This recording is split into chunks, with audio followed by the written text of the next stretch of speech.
Woo! And we're live, ladies and gentlemen. Welcome to the Whitfield Report Saturday edition of the show. I am your host, Sam Whitfield, back here for another, you know, uh, Saturday edition here in the shit show that is 2020.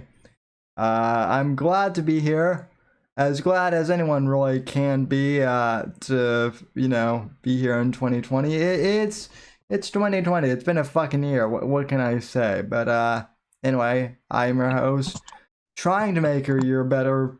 Uh, Trying to make your year better somewhat at least, and joined as always by my co-host Apex Gamma. And you can follow me on Twitter at samdev_ndc, hashtag Whitfield Report. You can follow me on Instagram also at samw_ndc, on Gab and Parler at Sam Whitfield, facebook.com/Whitfield Report, thesamwhitfield.com. Subscribe to the podcast on Apple Podcasts, and follow Apex Gamma on Twitter at Apex_Gamma. And don't do that.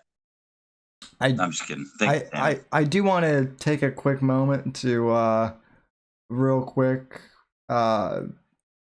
offer you my thoughts and well wishes, Apex. I know today is a hard day for you, and I a couple people have tweeted me about it, and all I can. Well, I mean, I appreciate that. I'm sorry. Go ahead. I didn't mean to interrupt you. Go ahead. All I can say is, I've never lost a sibling, but I did lose an uncle before his time, so I, in a way, I guess I can kind of relate, and I know it sucks, but anyway, I'm just glad I know you, and thanks for being part of my life, man. Well, I appreciate that, man, and I was really grateful for the little bit of outpouring, because I mean, people that follow me that don't, I mean, I got a lot of feedback and a lot of positive comments and stuff, and the thing is I actually kind of felt bad about that, because I realized reading back the tweet that that's kind of what it meant. Like it read like I was saying, "Hey guys, I'm sad today," which, as you put it, today is a hard day, and I mean it's not though. I mean the hardest day was a year ago today, and every day since then has been hard. But today was just what today was for me, and what that tweet was a reminder to remind people that I mean, I care about most people, but anybody that cares anything about what I have to say, I thought I would use my voice to remind them to tell the people that they love how much they love them, while they have a chance, because it's time is fleeting, tomorrow's not guaranteed, and that was the point of it, for me tweeting that out, because that's what I was thinking.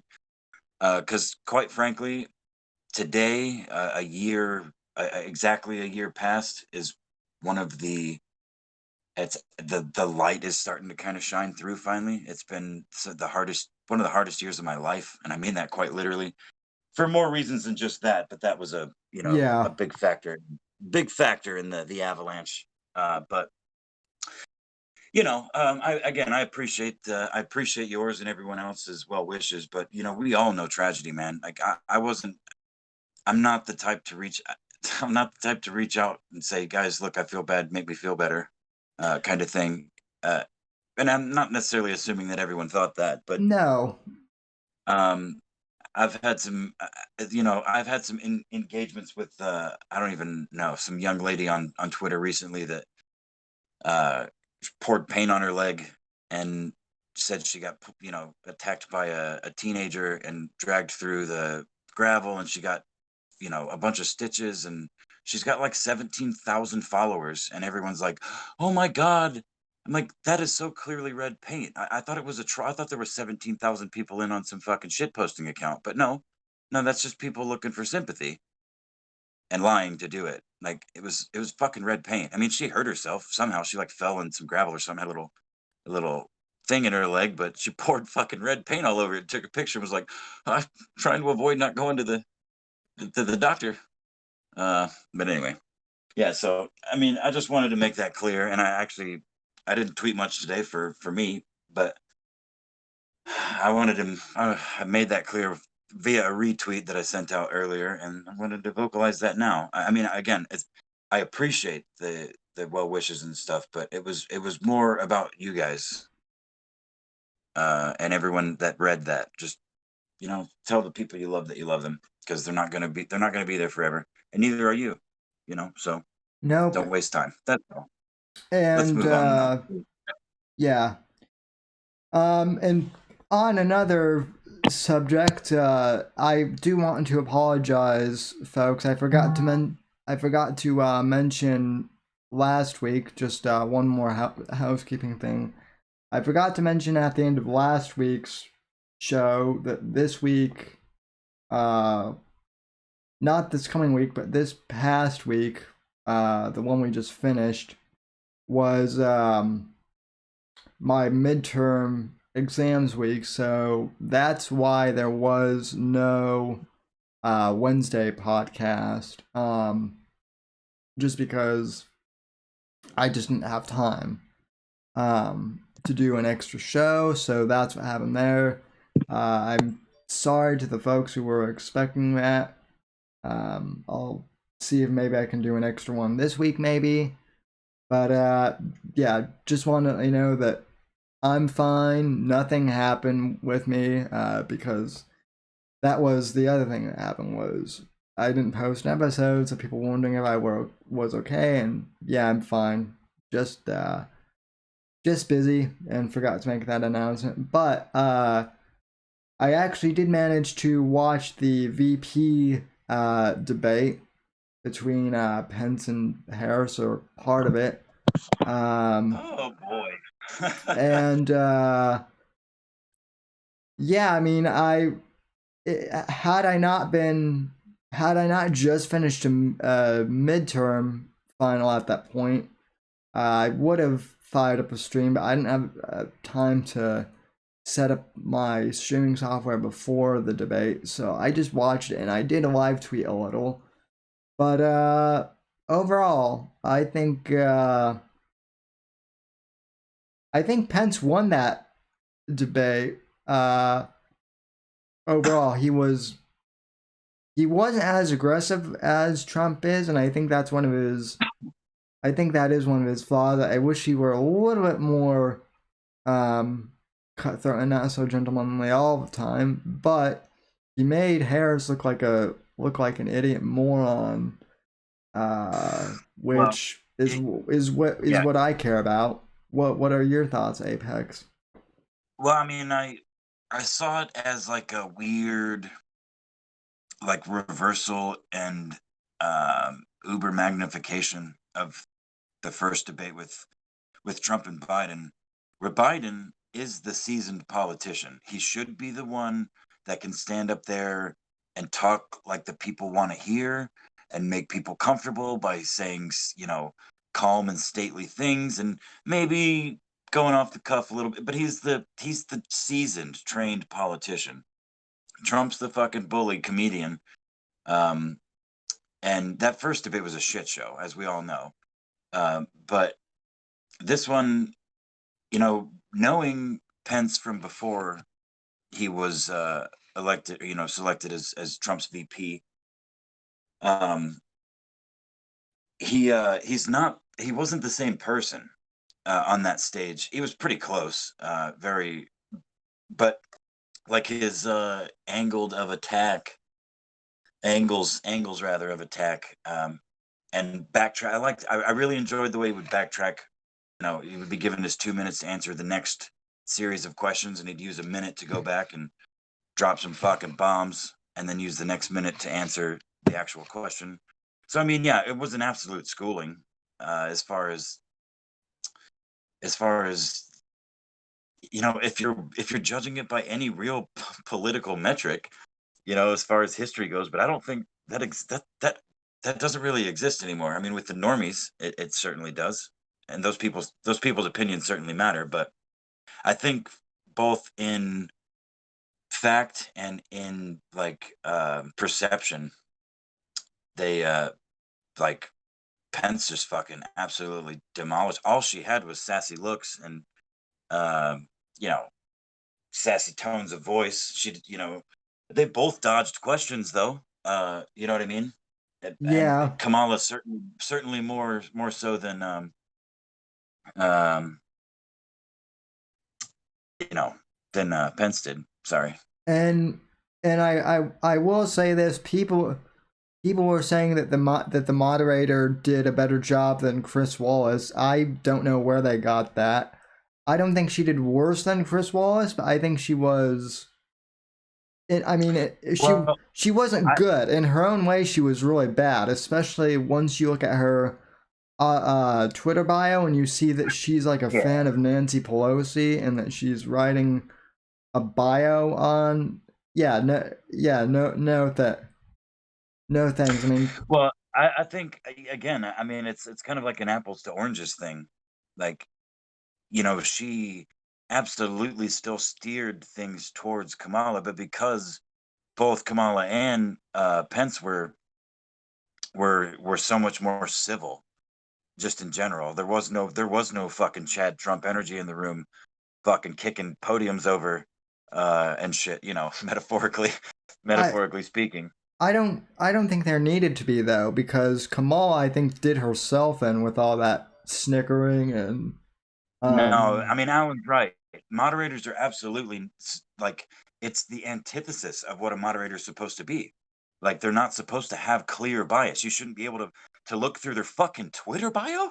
Maybe if you tore through some private papers in their home, you could find some some secret beliefs, but that's against the fucking law. People are allowed to have their own thoughts. But yeah, you shouldn't be able to just look and people shouldn't be openly biased in a thing like in an arena like this rather.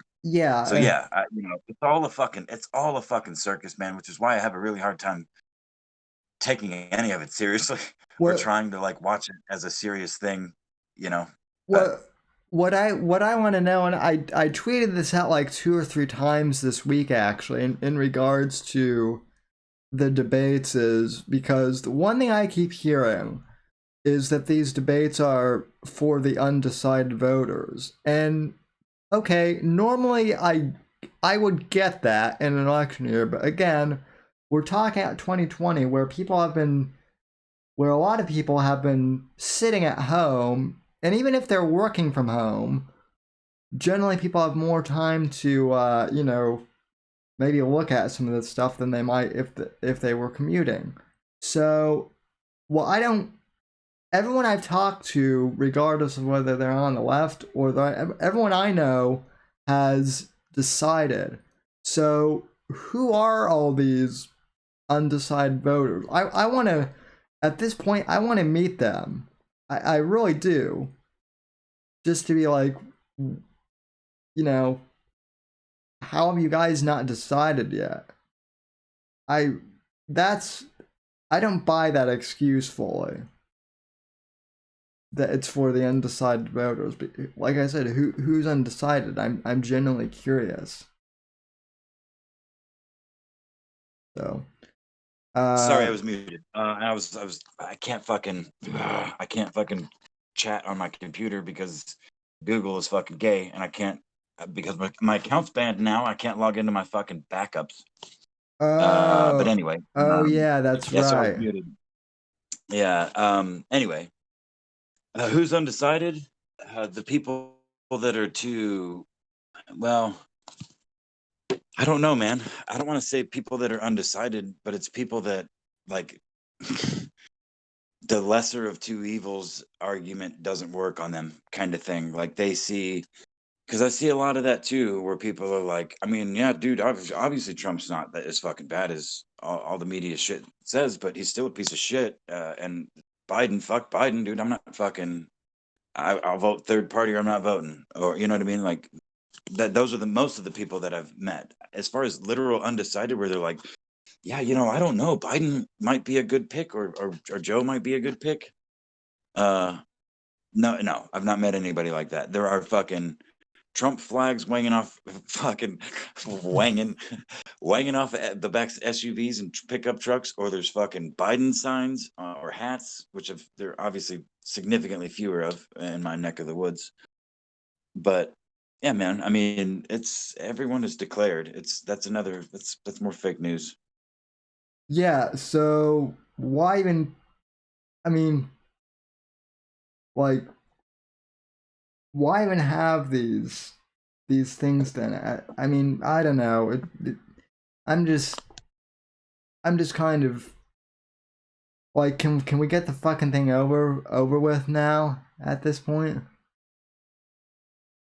I guess. Yeah, Uh, I always vote for the candidate with the biggest boobs. I'm with Scorpio. yeah. Well, if you're voting for, That's why Tulsi Gabbard had my vote a long time ago. yeah, well, yeah, That's a well, pretty generally Republican person.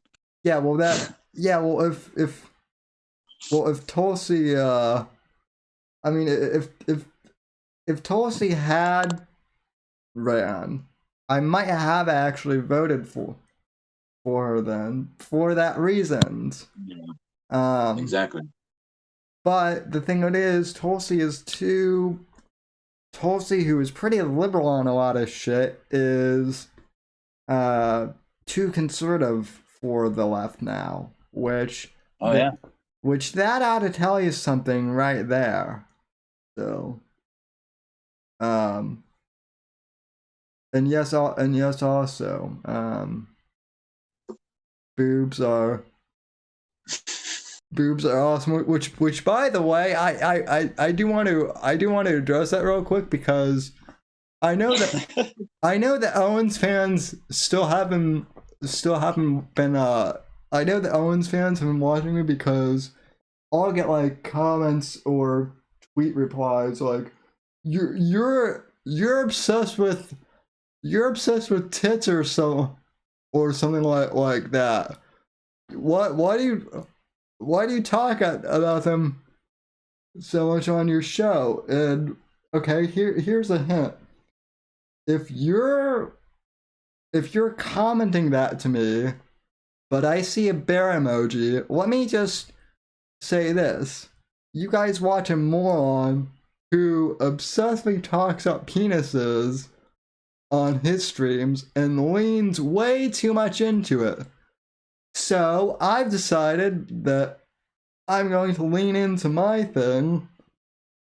And if you're going to call me out for it, but you can't recognize your guys' obsession with dicks, which he lies out, then okay, that is whatever. Not being obsessed with dicks is gay, Sammy. Johnny, is that you? Did you No, it's me. I have an escape artist. One of these little fucking kittens, one of these little gray babies. Gravies? Climbs all the fucking way out of this little cage, climbs down, wanders around, and then climbs back up and in. It's the only one. He's the only one. But I just came out to use the bathroom, and there's a tiny little shadow running across the floor, so I was muted while I dealt with it. I don't know why. I don't know why I even bothered. Just let him run around. Make sure all the doors are closed, and he's still tiny. But anyway, So Static Void asks, who has better tatas, Tulsi or AOC? Everyone says AOC, but the thing it is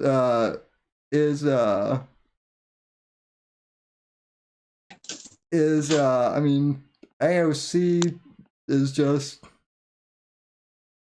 well, she's a commie, and B, her I hate to say it, but her face, and also oh no. she's Go ahead. Sorry. she's just one of those she's she is. I saw a great meme that she makes dumb blondes look smart, so which she does. But anyway, wow, we went from the debate to tatas and like. Hey, in my, man, listen, you said you wanted to lean into it, so embrace it. Let's go. Let's go. No, listen, man, you can't judge tits by their political affiliation, first of all. But to answer Static Void's question, I can't answer that because much like makeup, tits and faces can be very hard to judge when you strap a bunch of shit on them and put a bunch of things over them. What do those nips look like? I don't know. That matters in grading a pair of tatas, as you just put it. Whose are bigger? I think AOC. I think on the surface, but how much of that's padding? I don't fucking know. Neither do you. She does, but no. Tulsi's hotter, dude. She's got that natural storm gray streak thing going on. Fuck. Oh yeah, totally. The funny thing is I know this is gonna get clipped, and I know exactly who is. Well, I know one of the people who's going to clip this, and that's gonna be Bruce City most likely. Because if she can get clips of Semper talking about ham wallets, then bro, you know Brew is already she's Brew is already brewing a synth for this for that clip. Kitty talk with Sammy and Apex. Who's got the better tits, Tulsi or AOC? Oh, hi, little baby. What are you doing here? Probably. Come here. Jesus Christ. It's too many kittens, man. I know. Can I send you some kittens? You want some kittens? Sure, actually. I don't think they'll survive the USPS at this point, but here's the bigger question. Will our votes survive the USPS? I'm not no. Well, I mean, no, like, of course, and they're inanimate objects, so why would a living fucking thing? Although I'm not gonna lie to you, most of the birds that I've sold over the last year or two have all come through the mail. So, but they don't need to eat or drink anything for like 2 days. Birds, chickens, and ducks once they're born. So Austin, I'll send you a kitten. Apex says they'll drive the kittens to my house. Well, Alan, I need to Sorry. I need to hire.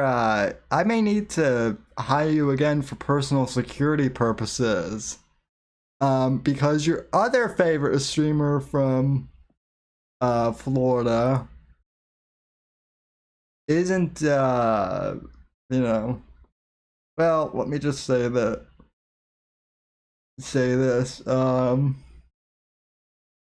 He's not too happy with me for some reason. So, but wait, who's not happy with you? The googly eye guy. Oh, Moish? Did we do Moish? Did you piss the Moish off, Sammy? What did you do to the old Moish?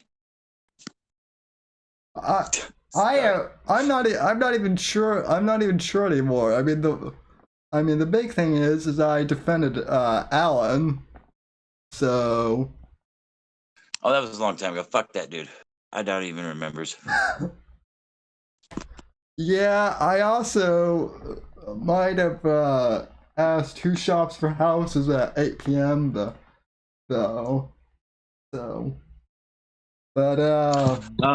Static Void. Moish is an ex strip club manager with one wonky fucking eye that looks like it came out of a fucking dollar store googly eye pack. And he sits in front of his computer and makes money by telling people to do his work for him and then talking about it. Womp womp. Yeah. All right. What are we talking about now? In terms of serious news, I guess there's a riot in Denver Fake Colorado. news. Wait, are you serious No, I'm joking. I told you, bro. Don't take anything seriously that comes out of my mouth tonight. I'm masking it all with just like asinine humor. It's probably not even going to be funny most of the time. You're gonna be like, "Wait, what? Are you for real?" No, I'm not, Sammy. Continue. Well, the thing of it is these I'll be okay. Let me just say that there are so many rights in so many places that you know I bet some of them are staged at the very least. That one did surprise me, but let me see here. Uh, ba, ba, ba.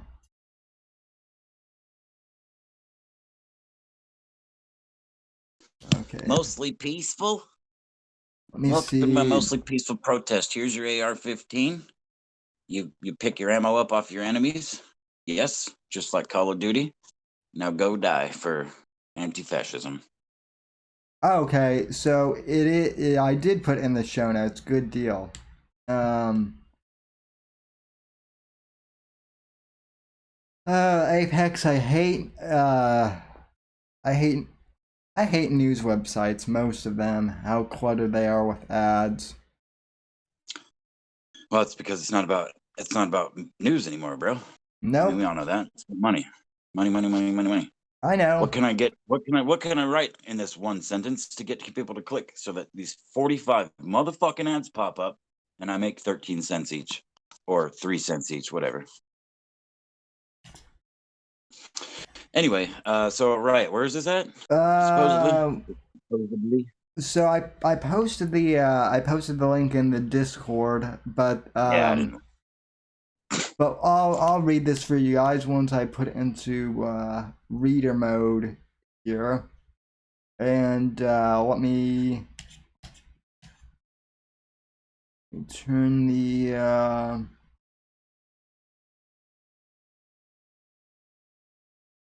get the. Is it going to let me? Probably not.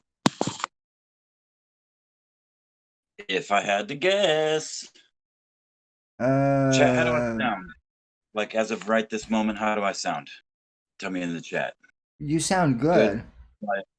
I'm not Sammy. Your name is not Chat. Just kidding. Just kidding. I'm just curious because I set my phone down and it's like a foot away from me. Okay, so for some reason, Thank you, Alan. Streamlabs does not want to display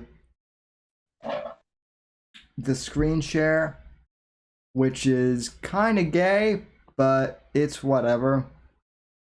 Um, anyway, headline from CBS for Denver: shooting during dueling protests in Denver turns deadly. Okay. Denver police took two suspects into custody after a shooting in downtown Denver on Saturday. The shooting happened as hundreds gathered for two different protests and rallies. Police say one of the suspects is being held in direct connection to the shooting. The second person taken into custody was apprehended for different allegations, police say. One male was shot. Denver police say that victim died. Officers were staged all over Civic Center Park at the time. The shooting happened in the courtyard of the Denver Art Museum. Scrolling down here, officers flooded the area moments after the shooting. CBS 4's Rick Sellinger was near the scene. He reports people arguing before the gunfire and a cloud of orange smoke coming from the area right before the shooting. Police say they recovered a mace canister from the scene. It's not clear if it was part of the situation. The individuals in custody are described as white males. Well, that's super helpful.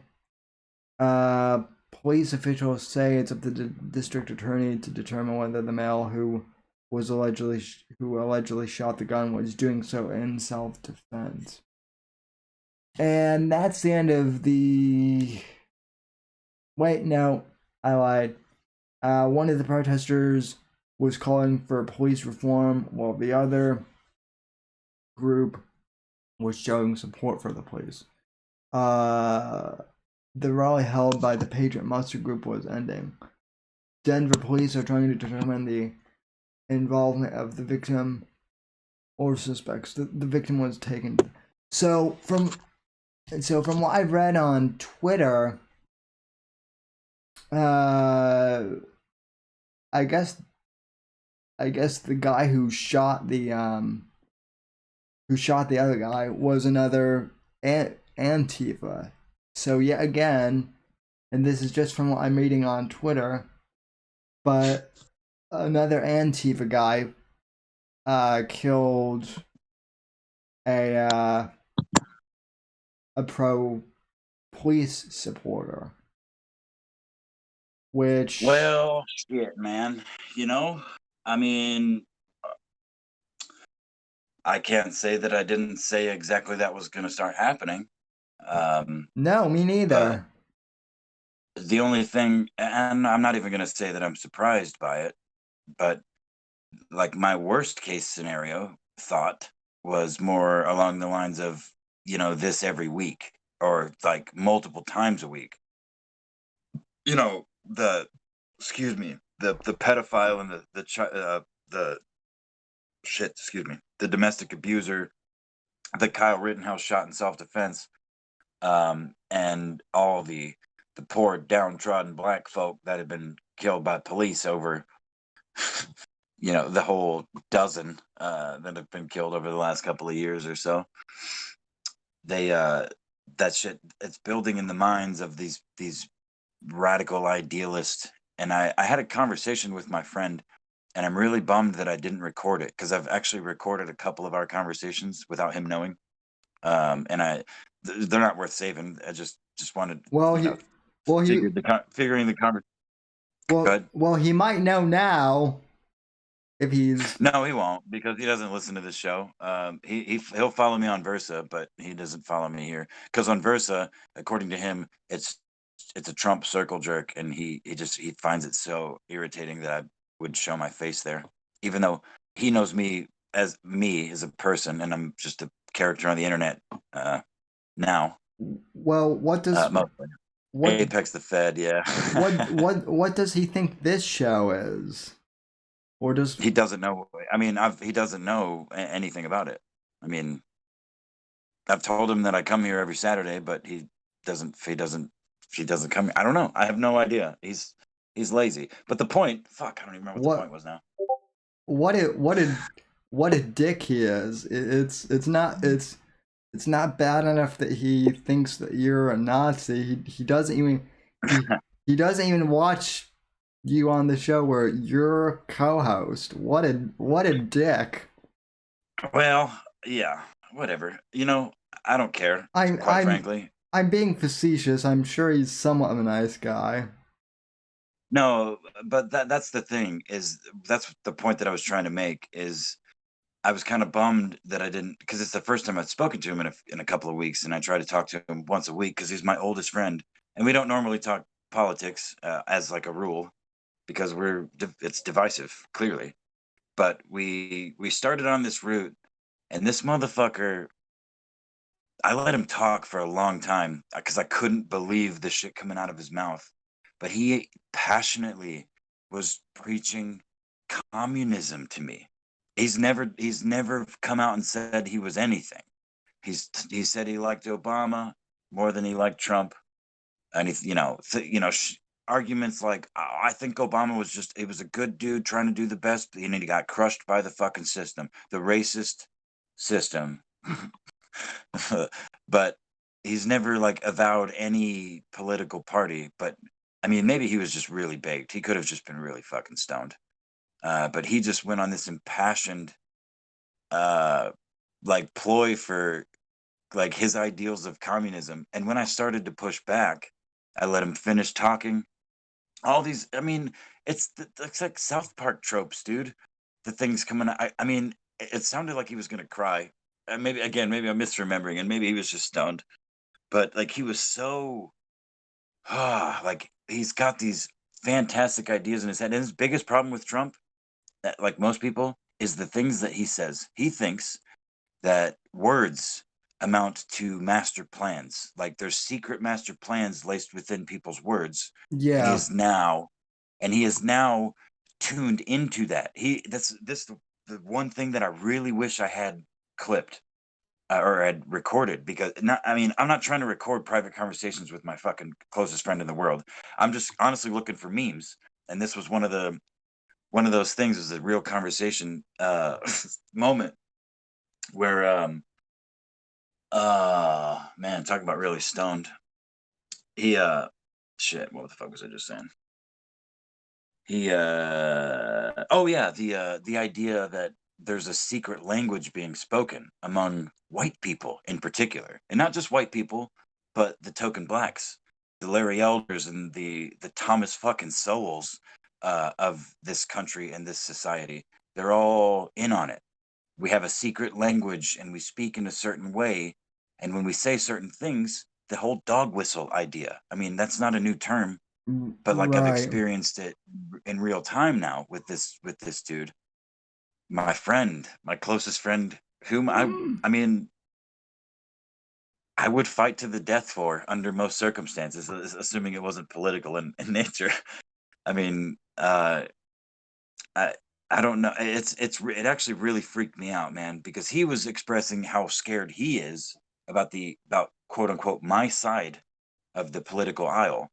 And the things that came out of his mouth were things that I've never said or even suggested to him. Like he said some shit like, bro, if like I can't quote verbatim, but it like something to the degree of being on opposite sides and like cutting ties and pulling the trigger. Like I don't know. Again, I'm thinking I'm filling in some blanks in my head here, but it was like I was so shocked by the things coming out of his mouth. Like again, this all stemmed from me just trying to say I I feel like I meme and I shit post and stuff, but like it's actually kind of freaking me out. I think the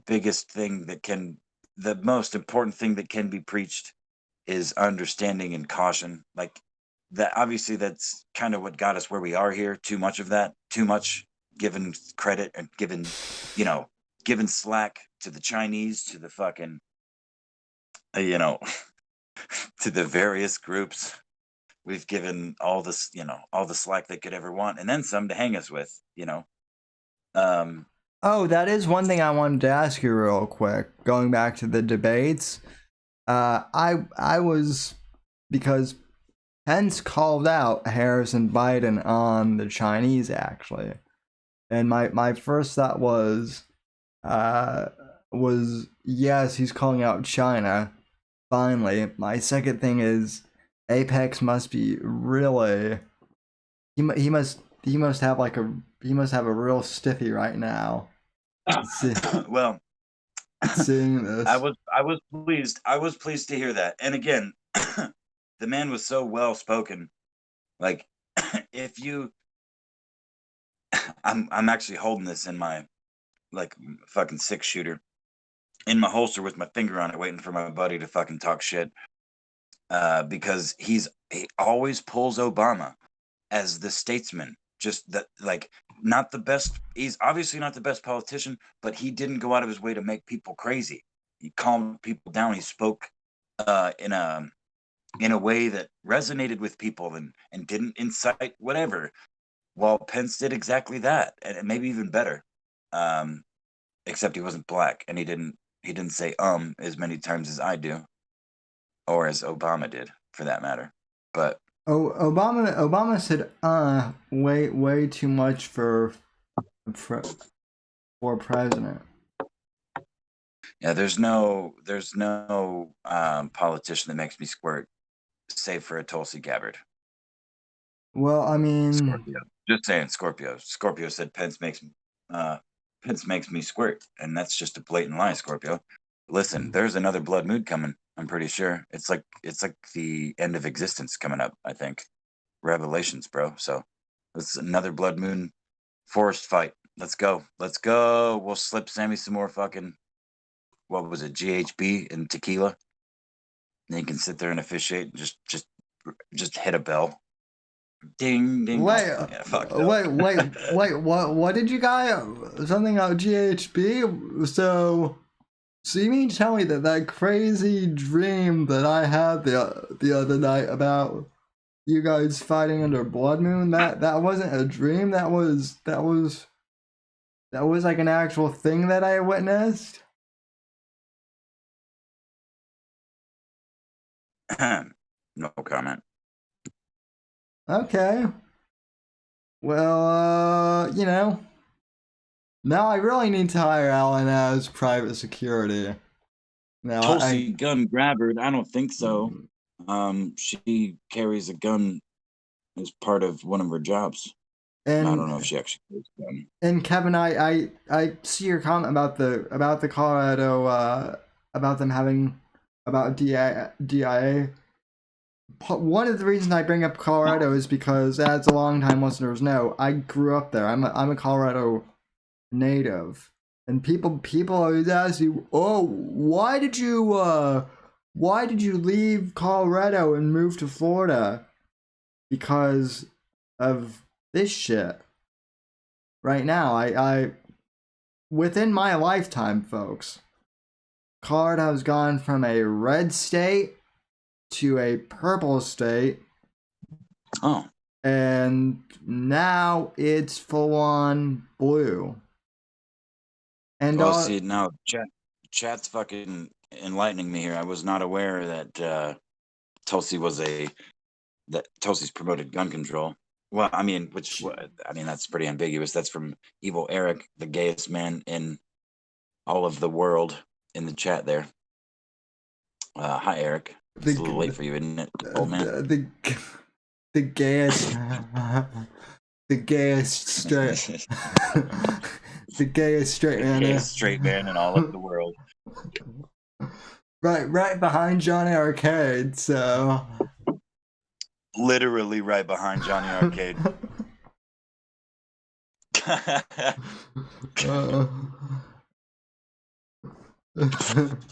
Okay. All right. So did you see James O'Keefe? I'm sorry. That's a hard shift. Where were we at? No, I don't want to shift. I was getting ready to transition to that. I was just gonna say that Colorado. I mean, I feel sorry for my friends who are still living back there, but I mean, I'm not surprised that it's become another Antifa hellhole. That's all I'll say. Because you guys voted straight Democrat for the last, couple election cycles. So look at what happened. I'm cleaning water off of my laptop right now because I just had to mute. Oh shit! I just had to mute myself because I spit water all over my laptop when Evil Eric in the chat said that. Because Alan was like, "I'm gay." Eric's gay. Eric said that he's not only gay but insightful, like a thought of the day calendar. Gay and insightful, like a thought of the day calendar. That's comedy, bro. It's good. It's good stuff. You know what? Sorry. You know what isn't gay though is Evil Eric's artwork, which some of it is being featured in the upcoming Whitfield Report store, which I should be launching tomorrow. You know what is gay though is Evil Eric's calves. No straight man has calves like that. That is gay. And his beard. No straight man has a beard that is that well coiffed. if that's still a word. Right. Yeah, you can't say artwork and not imply some level of homosexuality, gayness rather. Uh, Now what are we doing? Johnny says this whole stream is a homosexual honeypot. Well, Yeah. Apex the Fed. Abort! Abort! well, I mean,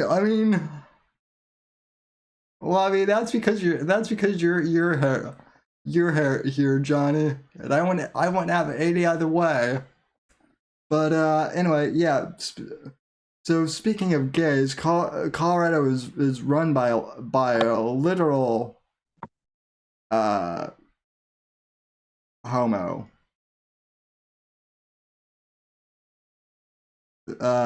So Okay.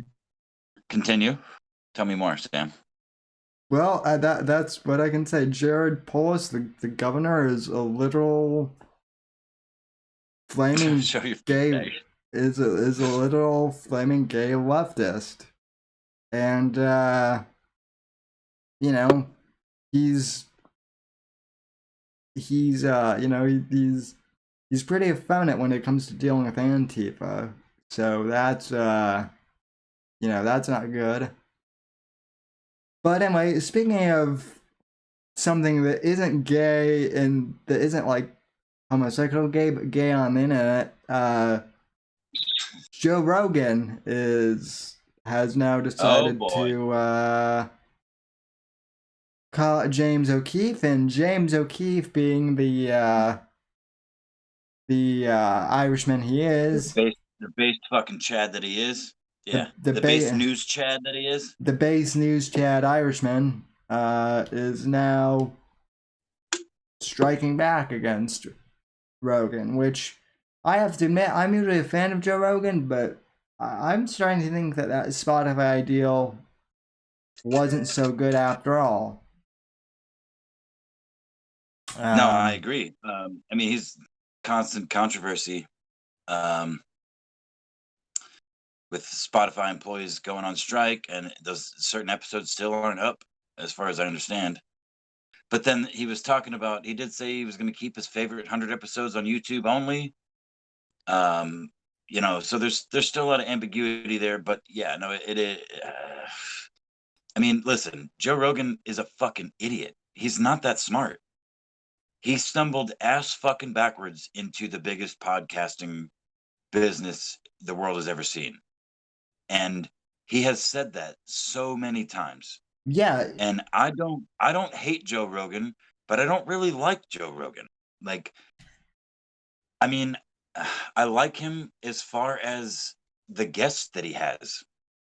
Mostly, you know what I mean? And depending on how he behaves for the first 30 minutes, I'll listen to most of it. I can't usually listen to a 3-hour fucking podcast, no matter who it is.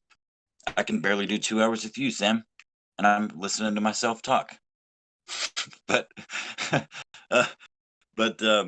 yeah, man, I don't know. Like, I think that he's misinformed. I think he's just like so many other smart people that, just follow the wrong thread. Because this is something I've said out loud and on the internet recently, that it's virtually impossible to do independent research on any major topic anymore, like on anything that matters, because almost no matter what it is, there is reputable sources citing the opposites. Like, there's literal opposite conclusions from reputable sources, be it climate change, be it fucking systemic racism, which, I mean, you guys, we all know how I feel about that. But the point, though, that's why shit's so fucking, everything is so chopped up, and I don't know, man. It's really difficult. I mean, maybe I'm just retarded, but Fed talks about research. I will say this. I still like Rogan as far as like his hosting style goes and whatnot. And the fact that it's like more of like an open conversation type thing, as opposed to a strict like talk radio, 15 minutes talking time, cut to commercial.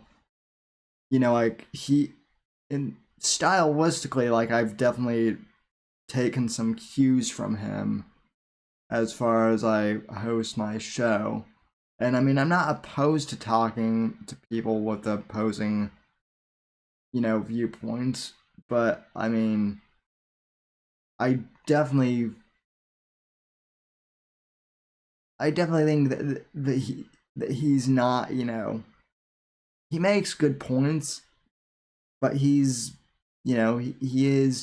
even admits he's kind of a moron. He So can make good points, and he has made good points, but that's kind of my thing. Like, listen, it's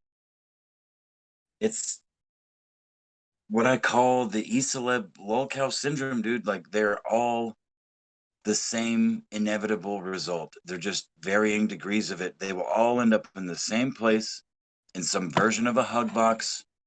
Um, you know, uh, Going against everything that got them where they are, or most of the things that got them where they are, and eventually being laughed at by, abandoned by their base and laughed at by most of the internet that comes across them. Uh, I don't know, man. Like, Owen just hit the fucking accelerator. He said, "Fuck all the bullshit. I'm going straight to the money. I'm not going to build a brand. I have a brand." He thought, again, we could talk about that forever, which we have. But well, and I yeah, mean, no. he's a good example. I will say this though too. In some cases, your base can be. In some cases, it can be good to get a new base. Like when I first started podcasting a long ass time ago, my my thing was mainly doing like right wing normie political talking points, right? And then as I got older and started to actually do some more research, I found out that, oh, the world isn't so black and white. uh and then what really woke me up was when I made the statement back in 2015 on the show that I would vote for whoever the Republican candidate was, even if it was Donald Trump. And then when Trump did get the nomination, I stuck by that, and a lot of people in my audience at that time went never Trump. So I was let go from some of the quote unquote young conservative podcast networks that I was on, and decided to do my own thing. So it doesn't. So sometimes striking out on your own can be good, I guess. Well, no, damn, we're talking about two different things, though, dude. Like that's the crux of the whole Owen arc for me. Is like I absolutely understand that, and many of the tactics that Owen has employed, but none of them have been genuine, and they've all been so rapid fucking fire because he's an idiot and he can't. He just, again, he's after one thing: money and influence. That's what he wants. So he used what little influence and connections he had, the Crowders, the fucking and everything else, to learn, conservative Christians, fucking boomers, don't talk shit about the Jews, uh, et cetera, et cetera. And that's what he did for a hot minute. And then the whole gummy thing and Nimmer imploded in his face, and he got abandoned by the people that led him to where he was. So he was like, okay, well, fuck everybody else. I've got all the tools I need. And he put that pedal to the floor, and he went from flat earth to the moon's fake and turpentine and all the fucking everything, every goddamn thing else in between. And I mean, that train's going to come off the tracks like we called it years ago. I mean, the DZ called it before I ever even was, a twinkle in Gabe's eye. Because Gabe's the father of the DZ now. All of a sudden, that was that joke. But anyway, long before that, everyone knew that the Owen train was coming off the tracks eventually, and it will. And it's product of his own design. And it's, again, every E-celeb is the same, from Stefan Molyneux to fucking Ben Shapiro. I mean, maybe not Ben Shapiro, because depending on how insulated they are. Well, I'll tell you what Ben Shapiro's deal is, and this is coming from someone who used to admire, and he used to work for Andrew Breitbart, who, I will say this, I mean, as far as, no one is perfect, but as far as you know, commentators go, Andrew Breitbart, the man himself, I mean, I revere him pretty much, and I mean, he really, in my opinion, Andrew Breitbart was more of the model for like what the internet journalism should be. And bro, it's amazing what killing a man actually does in this day and age, doesn't it? Because it wasn't that long ago that Andrew Breitbart was fucking kicking doors down, journalistically speaking. Like you said, on as far as the internet goes, I mean, there's nobody that's done it the same or more aggressively, you know. And I mean, what was that fucking that reporter who like his last messages to his family was like, hey, if I go missing, something happened to me because I've got a big story. And then his car just like blew up in LA. It just like blew up going down the fucking highway and ran into a tree. Who the fuck was that? It was a big name. oh, I know who you're talking about. That was the guy who gave Yeah. Joe Biggs his start. So Yeah, well, either way, like, I mean, that wasn't that long ago. Neither one of those things were that long ago, and already people like, and what oh man, I don't know, it's amazing. here's what I'm trying to say though about Ben is for a while I gave Shapiro the benefit of the doubt because he was supposed to be Breitbart's protege. Andrew even said so when he was alive. But after Breitbart died, someone from Conservative Inc. Oh baby, gave Ben a whole bunch of money to start the Daily Wire, and you know, I guess Ben turned not necessarily to the dark side, but to the money side, I guess. Now, Sam, listen. I did not have Andrew Breitbart killed, but now I may have provided information in accordance with a deal for the Daily Wire to you know, make sure that Breitbart does not live anymore. You know, in accordance with my religion. Excuse me. My name is Ben Shapiro. That was pretty damn good. Not nearly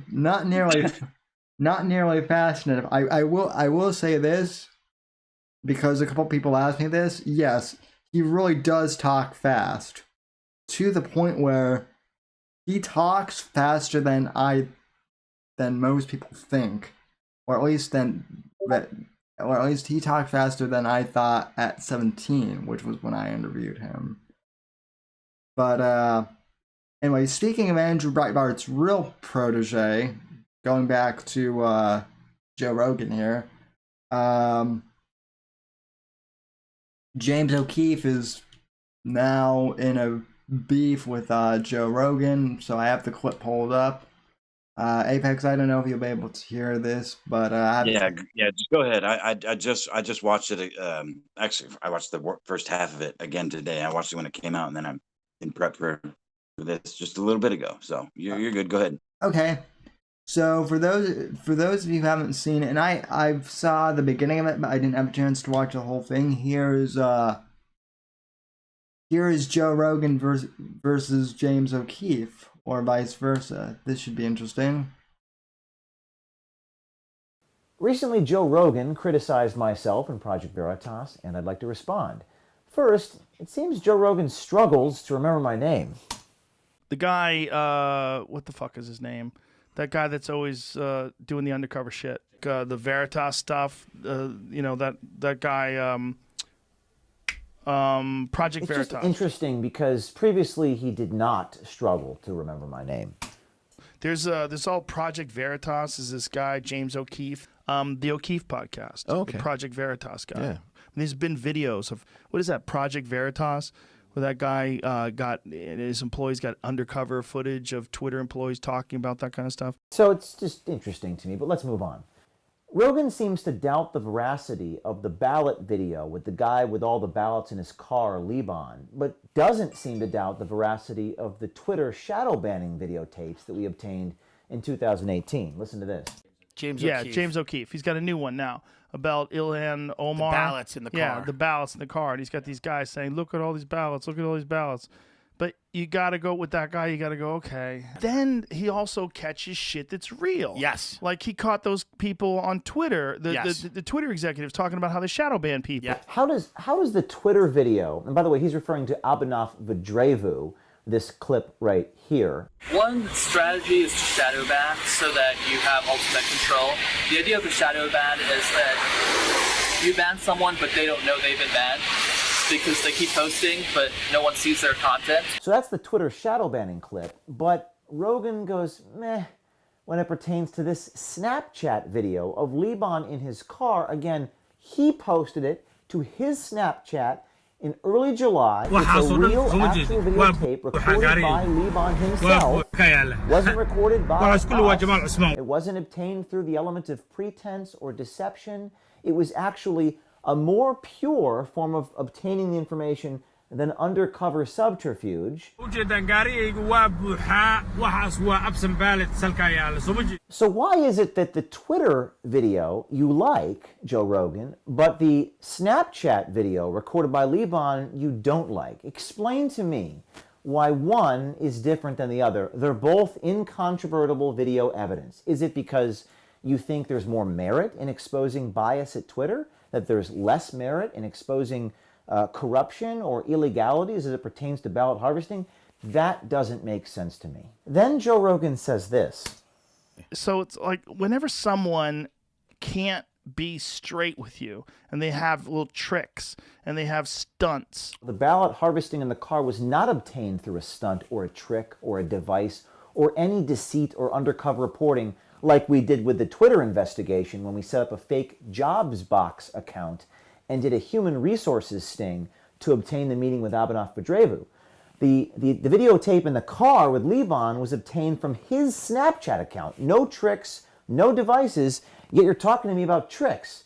How does that work? Then Rogan seems to ask how the media perceives this Minnesota ballot harvesting investigation. What is the general consensus? Like, how is the media treating this Ilhan Omar thing? When I looked today, because I saw it yesterday, the initial response I saw was probably more from like liberal sides for being like, this is just to fog the conversation because of all the tax stuff that just came out. If you read the article carefully and you can see the text in the article, they didn't actually certify that we did this to coincide with the Sunday New York Times tax article. They just assumed that we did. In fact, we made the decision to release the Minnesota ballot harvesting investigation prior, and we have evidence of that, and the New York Times just speculated. So that's the first thing. But the second thing is, when we ask about what the mainstream media thinks about what we do, we're kind of feeding into the very thing that we're fighting, aren't we? Now, the New York Times has come out with this ridiculous headline. It was a, quote, disinformation campaign. You could see the graphic right here, disinformation campaign. And the evidence the New York Times uses to claim it's a disinformation campaign, that we did a media embargo with social media influencers like the My Pillow guy, Mike Lindell, ahead of time. It is for that reason I met with a guy who has a huge audience, that they claim that these tapes of all these ballot harvesters doing this illegal stuff is disinformation. They're justifying an embargo as disinformation. That, Joe Rogan, is how the media is responding, and that is precisely why we can't trust the media or sit on the sidelines and complain or wait for our media brothers and sisters to tell us the information that we should be consuming. And Joe Rogan, this New York Times disinformation headline was recycled. It was recycled by local TV in Minnesota. But all of this fits the Project Veritas MO, according to Stanford researchers, who say it appears to be a coordinated disinformation campaign. Recycled by Vox, it was recycled by Salon, it was recycled by MSNBC and many others. Indeed. And then young Jamie, the producer, says that maybe we should take this with a grain of salt due to my history. And not like take this with a grain of salt because of his history. Yeah, but it takes But time that's- to yeah, so- it takes time to gather up that kind of information. I don't buy that it's just when the tax stuff came out. Well, I'm glad you don't buy that because our timing was completely coincidental and we decided the day before. But you have to understand that all of these media apparatus, or what your friend Eric Weinstein referred to as the DISC, the Distributed Idea Suppression Complex, does not allow the information to break through. Whatever the ABC News function is that stopped that story from running, that might have saved people from having terrible incidents in their lives, I don't know. Whatever that thing was, is my enemy. That's the disc. And we have to slip the disc in order to save our society. That's basically my take. No major media institution reported on that cash transaction. The New York Times edited out of their article the cash transaction in exchange for the voter registration form that you see right here. Ding, ding. They just doctored that out of the article because it was too manifestly damning. So they lied by omission. They didn't include the fact that having more than 3 ballots was a violation of state law. They didn't include USC 10307. Okay, so I'm not done with the clip. I'm gonna keep playing here, but basically what I'm getting, it seems like once again Rogan is more or less like, I don't even want to say sitting on the fence, but he just kind of seems oblivious to what's going on. Like he's trying to report on what the facts are without actually knowing what the facts No, I actually think that Indeed this is are. a fatal. I think that this is a fatal flaw to the Joe Rogan experience ideal. It's lasted for a long time and it's got huge. And he's been, I mean, the pressure's been building on him in various fields for mostly unnecessary reasons. You know, everyone I think listening to this would agree. But Joe Rogan is a very conscientious and empathetic person. And I mean, for the first time ever, he issued an apology recently about, you know, whatever the wildfires being started. Holy bet still. Fuck you, Yeah. Scorpio. But sorry, I got distracted. What were we talking about? we're talking about Rogan and something. Oh yeah, no, that's right. No, I was just saying that I think it's this is gonna be the kill shot for Rogan, or not. I mean, maybe not. Maybe he's quote too big to fail. But he doesn't read comments. He doesn't look into a lot of things. He's said that for years now. He advised fucking Owen to stop reading comments, stop replying to shit, dude. Well, Stay the fuck off. Well, Oh, yeah. I'm sitting in front of my computer, Eric. Thank you. Which is not in front of my toilet, but yeah, Apex is not Near Eric, and you know that only Near can get away with sitting on the toilet and streaming. Well, my point though is that he's being portrayed as this news source, which he's not. But he says it over and over and over and over again. I just talk to people and I give my opinions on them, which is why people like it. But Well, I mean, maybe I worded that wrong. It's not a kill shot for Rogan, because I really do think that he's kind of insulated at this point. You know, besides his fuck you money, he doesn't have to do his podcast anymore. He can just disappear, which is fine with me. But either way, either way, if he stays or if he goes, like, this little angle that it's being used against him, and it's been ratcheted up over the last couple of years. If he tries to play that game, though, if he tries to play that, oh shit, you know what? I am huge now. I just made $100 million. There's fucking, there's billions of people that listen to this every year. And he starts feeling the pressure to, like, be a responsible journalist, even though he's not, and stop doing what he's always done. That's what I meant will be the kill shot. He's going to try to scramble and cover his ass and make apologies for things that he said were incorrect, instead of putting a disclaimer at the fucking front of his videos. This is opinion. This is, jokes and hyperbole. Fucking, this is just a conversation. Yeah. But then that would take away from the Graham Hancocks and the fucking, the legitimate scientists that are doing work that are being subverted by the mainstream science community. There's a lot of that going on too. But there's also fucking, I don't know. He also has Duncan Trussell on wearing fucking spacesuits and shit all the time. So look, I don't know. Look, here's the thing about this whole podcasting thing. As someone who has been, doing it for long, and yet, don't you flex your fucking privilege on me, Sammy. And you already got the wheelchair. And yes, I can already hear. Oh well, you're not as big as Owen, and you don't even have 1,000 subscribers yet on YouTube. So what? Yeah, I hear all of that, but I've been doing it for 14 years. I've been doing it since I was 14, since 2008. And one thing I can tell you is that when I started to do this, I did it because I enjoyed talking about stuff, and also because when I was a teenager, the Obama administration had, when I began the podcast, it was during Obama's first Hope and Change, during that initial campaign rally, and I thought it would be funny just to kind of, be the Republican candidate, and kind of just because I was a contrarian at that time, right? And it did trigger people for the right reason, but as I started to, I've always loved doing podcasting and radio. So as I started to grow it, I started to want to monetize this thing. So when I got the opportunity to monetize 2 years ago with Anchor, who is now owned by Spotify, I took it. And I will be honest that they've been great, because I've been able to be monetized a little bit, but also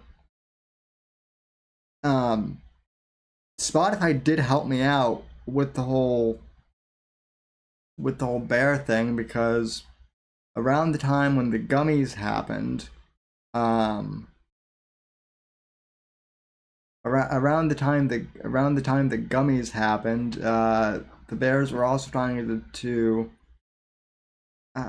take this podcast off of iTunes and everything else.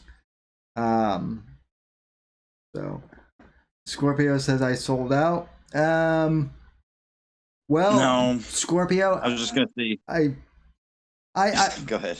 Scorpio is being sarcastic. Of course he is. Of course he is. And the dude sells fucking mugs with Teddy Spaghetti's face on it. Come on. Scorpio, I did sell out, but I sold out to the Gamma Secret Kings. I sold out to you. That's what you don't realize. Is I sold out to be a Gamma dude. You sold out to DZ to be a GK. I could have. Shame on you. I could have taken I had an opportunity to take Turning Point money at one point. There wasn't anything set in concrete, but I talked to people at some points, and it just didn't work out. So I guess what I'm trying to say is, when people say that Rogan sold out just because of the money, maybe, but I mean, I'd also like to think that he still podcasts somewhat because he still likes it. I mean, I don't know. I haven't made this podcast. No. He clearly fucking does. Because he's been talking about fuck you money for 5 years now. And I mean, he did just sign $100 million deal. I don't know what the clauses are or like what the stipulations of that contract are, how many podcasts he has to do. I mean, he may only have to upload one a month. He may not have to upload any.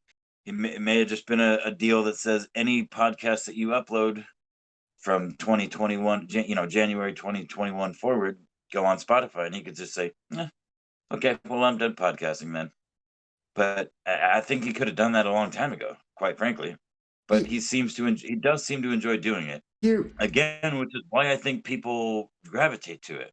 So here's my question, and this is kind of the point that I'm trying to get to with this is, okay, if someone said you can do your podcast however you want, you have carte blanche to do whatever you want, and we're gonna pay you $1 million, or we're gonna pay you a huge sum of money, would you or would you not take that?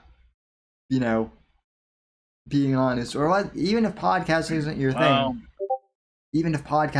thing, because I know that like guitar is more your thing, or videos. Let's say that someone gave you a shit ton of money for your Owen, or for any videos you made. I mean, okay, well, like if I don't know how far that analogy extends, because if someone gave me $1 million to just make the music that I wanted to make, of course I would take that. But if if I found myself in a position where like I was making music and that music got popular, and the only way to continue making it was to sign a deal with the devil, then I don't know. I don't think I would do it. Like, well, right. I mean, to be pulled out of a lifeboat, paddling to save your life, doing something. Maybe that's not a good analogy, but like, you've been podcasting for a long time because you enjoy doing it. You enjoy talking to people. I've played guitar for a long time because it's something I enjoy. It feels, I enjoy doing it, and I'm not great at it, certainly compared to what you can find on the internet now. Right. But I enjoy it, and it's something that it flows out of me. And if someone offered me money to do that, like without like a blank check kind of idea, yeah, I mean, I probably would take it. Hold on. Sorry, I got to mute for a second. Now, with that being said, this is my other point. If someone offered me a ton of money to do the podcast, but wanted me to change like my whole thing completely, like wanted to dictate what I could talk about and limit my, guests and whatnot, then I would change. I wouldn't say I would change, but then I would say no. Depending on how much. If they wanted me to change completely, I'd say no. So in regards to this whole thing of Rogan is just in it for the money, I'm not sure about that. That's kind of my conclusion. I've talked about that before with the Spotify deal. By the way, it just occurred to me that let's see, do we have any super chats? Oh, Saucin, I guess, subscribed. That's weird though. I just pulled that up and that was like from almost 15 days ago, but that alert just popped up when I turned on the alerts. So. Well, you had an update, so maybe maybe it's something going on there. But Toss it on brew, my fuss. yeah, hail brew. Hail So, brew, hail soften. Hail brew, hail sauceman, hail Josh. So he's in the chat. No, he's eating his dinner now. He said stay American, but much love to old Mr. Rogers. Let's see. I mean, Kevin, I would never join Soros. Well, but that's. I mean, Kevin makes a good point. Like, what were you asking me? That I kind of got lost because some shit happened here at home. But like, if like, yeah, okay, someone offers you $1 million to do something you enjoy. What are the stipulations of doing that? Do I have to write this? Do I have to write a certain kind of music? Do I have to write? I mean, okay, maybe a certain number of songs or a certain number of jokes or a certain number of videos or podcasts or whatever per month or per year. Like, yeah, that would make sense. But yeah, that would make sense. Who I could like what what hertz can my music be at? Like what keys can I play in? What songs can I cover? Or what songs can I parody? You know what I mean? Like that's where I would, the fine print. I can't say that I would take $1 million, for anything. I mean, I can actually, no, I can't. I can absolutely say that there's a lot of things that I wouldn't take $1 million for. Not involving things that I am passionate about and would want to make a career out of. Me either. Let's Will see. you change your format to a pro AOC boobies podcast for $5? I mean, thank you for the donation, E Scorpio. I mean, I've never said I'm anti AOC boobies, just that Tulsi has a better face. As far as No. You said you were anti AOC boobies. You've done fucking burned your whole house of cards down, bro. AOC's got the bigger tits. She's just commie and got a kind of a fucked up face. Tulsi's objectively better looking and politically, but you want to talk about boobies, Sam. You can't be so biased. yeah, well, well, I mean, there are certain Insta models that I could promote that are better than both of them, but we're not Please don't. we're not gonna go there. So I don't need the Insta hose trying to break down my story. Well, at least not negatively. Let me say. That's exactly what you don't want, Sam. That's exactly why you don't want to bring that up.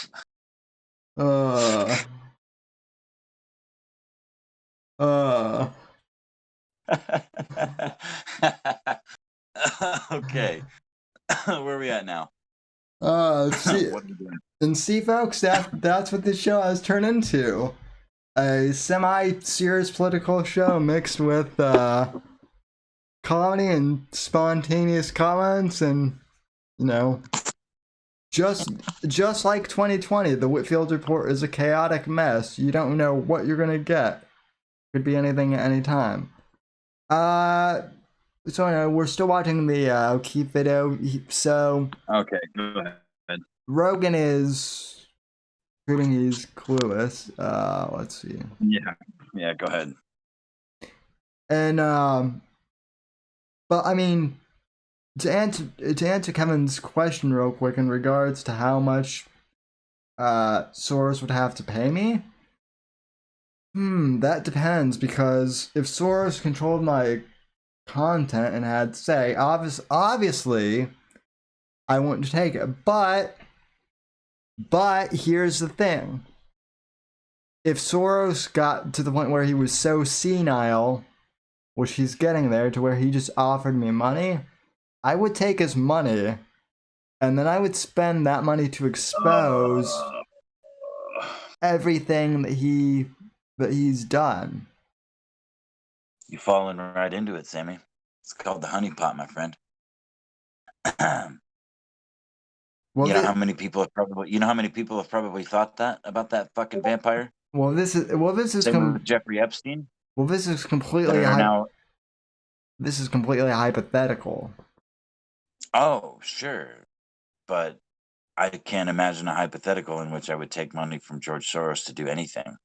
It's kind of, I mean, on the surface, I don't see how that's like, I don't see how that's tenable. Oh, me either. I would. I mean, well, you just said you just made a connection, and I mean, it was a loose and very like fantastical connection or like a hypothesis, but I just I think that's the kind of mindset that the people that fall into these traps have. Like, oh yeah, you know what? I'll take this money and I'll expose these fucking people. That's what I'll do. Yeah. Yeah. Okay. Sure you will, buddy. Sure you will. Yeah. I'm just saying, if I took Soros's money, which I wouldn't, but if I did. Of course. No, of course. I mean, I'm just, I told you, bro. It's gonna be a shit show tonight. You said it right off the fucking hip. Welcome to the shit show, folks. Well, it's 2020, dude. This whole entire year has been one long October surprise. Boom, got the title. That's another thing. I'm gonna complain about this real quick to you in the chat. Please do. I am so fucking sick. I am so fucking sick of people blaming the year, or like not blaming the year, but like, oh, 2020 is gonna be so much better, you guys. 2020, I can't wait for fucking 2021. An arbitrary date on a calendar made up by what was it? The Gregorian calendar. A fucking Catholic priest, several hundred years ago, or 1,000, whatever. I don't know. At least 1,000, maybe. Somewhere in there. An arbitrary date. Oh, the start of the new year. That next year's going to be better. Next year, 2020, 2021, 2030, fucking, like, I mean, it makes me very, I don't want to say angry, but it, like, makes my skin crawl a little bit. Because it's such an arbitrary measurement, dude. Like spring, summer, fall. This spring sucks, man. This summer sucks. This winter sucks. Those make sense, but like the year as a whole, I mean, I don't know. I feel like you hear it every year. I hear it every year, and every year it's the worst year you've ever fucking heard. And this is, in fact, the worst year of certainly of my generation. Or, I mean, fuck, the people that fought in Vietnam and World War II are like, son, I don't know how you're gonna fucking, I don't know. I feel sorry for you, buddy. Like, these poor old vets that, watched their friends die in the mud and killed little Asians for no reason. They're like, yeah, I've never seen the world so fucked up, dude. You guys are fucked. So, like, yeah, I mean, it's fair to say 2020 is a pretty fucked up year, but I'm just really sick of people using that, like, frame. Like, this, you know what we should do? This generation and this generation's parents are so fucked up. I'm so sick of this generation and this generation's parents and the generation before them and before that. You know what I'm sick of? I'm sick of the bankers and the people that claim to be white only when it's convenient. Cough. Sorry. And I'm not gonna go there. And the YouTube stream just started glitching as soon as you. No, it didn't. No, it fucking didn't, because I didn't even go there. I didn't even talk about the Secret of the Jews, the best Ninja Turtles movie. uh, well, I will say this: the fact that people think that this COVID thing is going to be over in post-election, that's what makes me laugh. Is the fact that people think that this pandemic is going to be over. So, well, it will have to be, and it may come through violent uprising in various forms. Which I mean, is you know, what do you want to call it? Like cardboard cutouts of that is happening already, but the backlash to that, the actual, uprising, is going to happen. It's going to happen. I mean, if it keeps going the way that it's going, I don't. I mean, I'm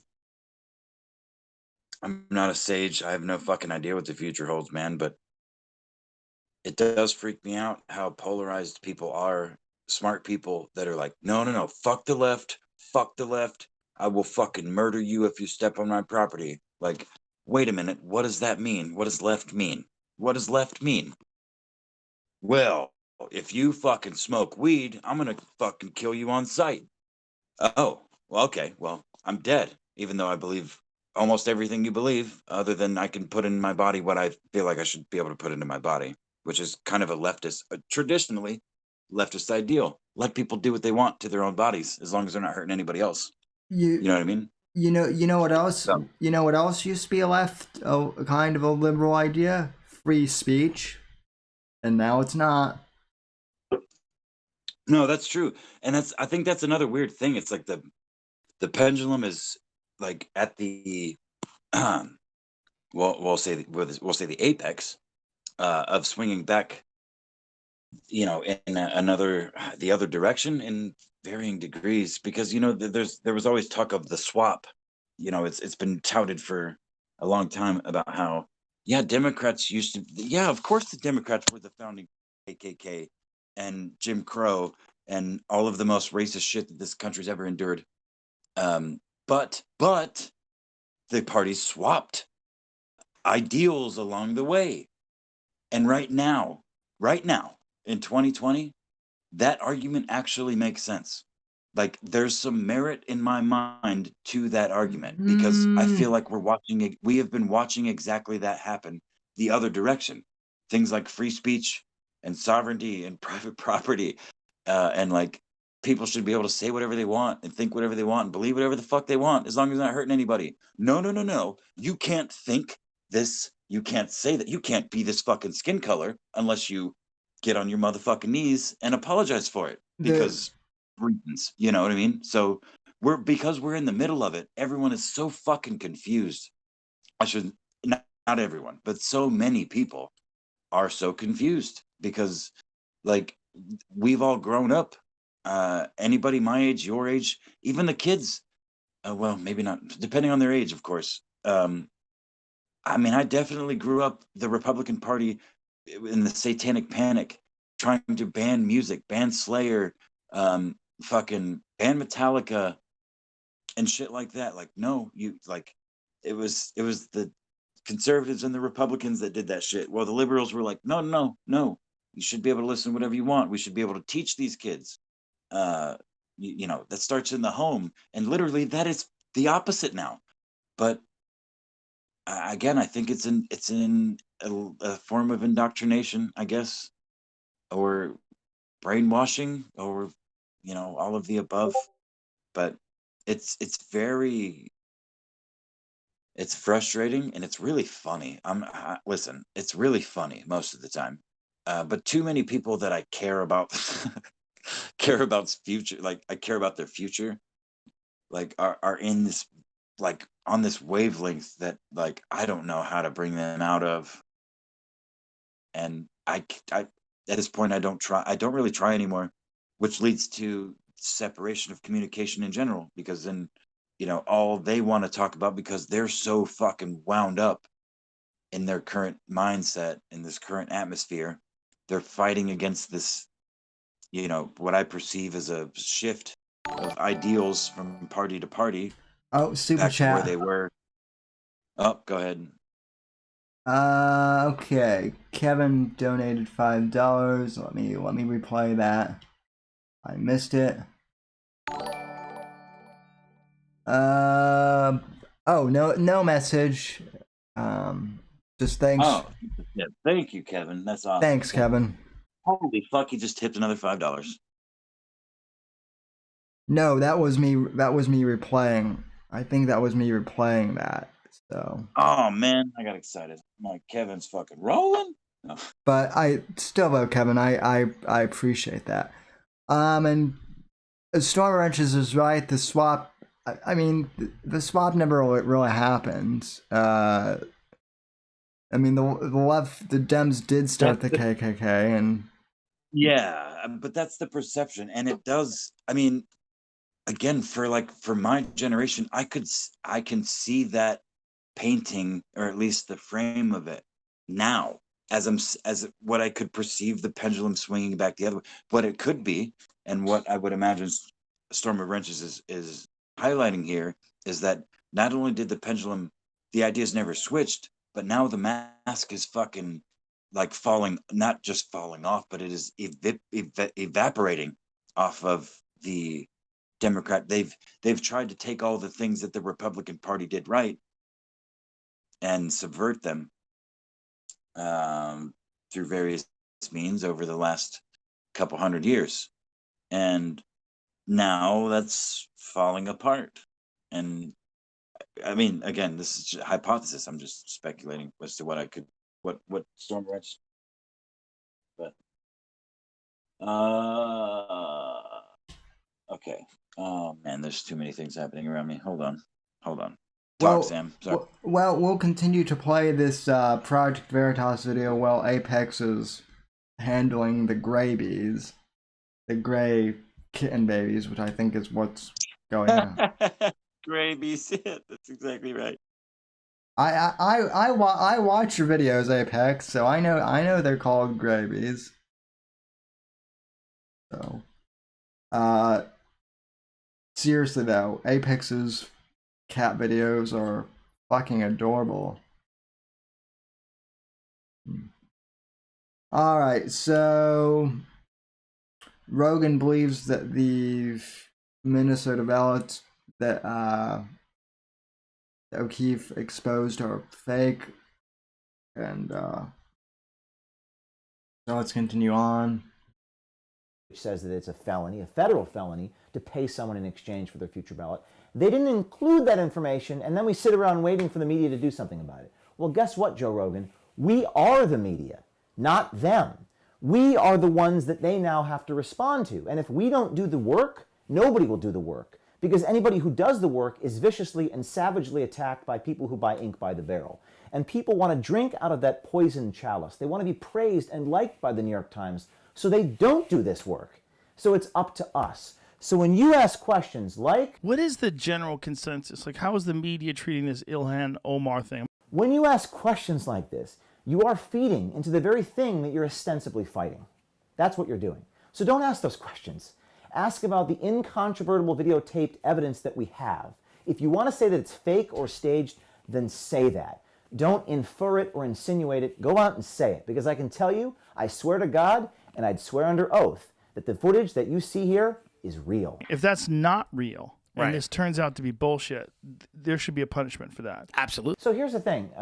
A lot of people have wanted to punish us for supposedly publishing things that are not real or false or fake or defamatory, and they've sued us. And Joe, we have won every single lawsuit Project Veritas has litigated. We have not only won the lawsuits, but in many cases, they've paid us after we've won. Like this guy in his law firm, Steve Wentz, who is a union president in Kansas. We recorded him in a bar saying this. You really think I'm a motherfucker? Son, go for it. And I'll give you the first shot. You've done this with students? I've done this more than once. And I said, but I guarantee you, I will kick your fucking ass. And we won. Or this woman, Kim Korber. We recorded her in California saying this. Texas got upset about it, and they wanted to have their founders. They want to pound the founders in, and it's like, come on. The dead white guys did not create this country. It was a whole bunch of different kinds of people. And we won, and a judge ordered her pay us because we won an anti-SLAPP motion. I think it's important you compare our track record with that of CNN, the New York Times, and all of these supposed journalists that we keep asking what they think about our stories. Because our track record is unbelievably accurate, probably more accurate than any other media corporation. In fact, I can't think, and probably neither can you, any media corporation which has not settled a lawsuit.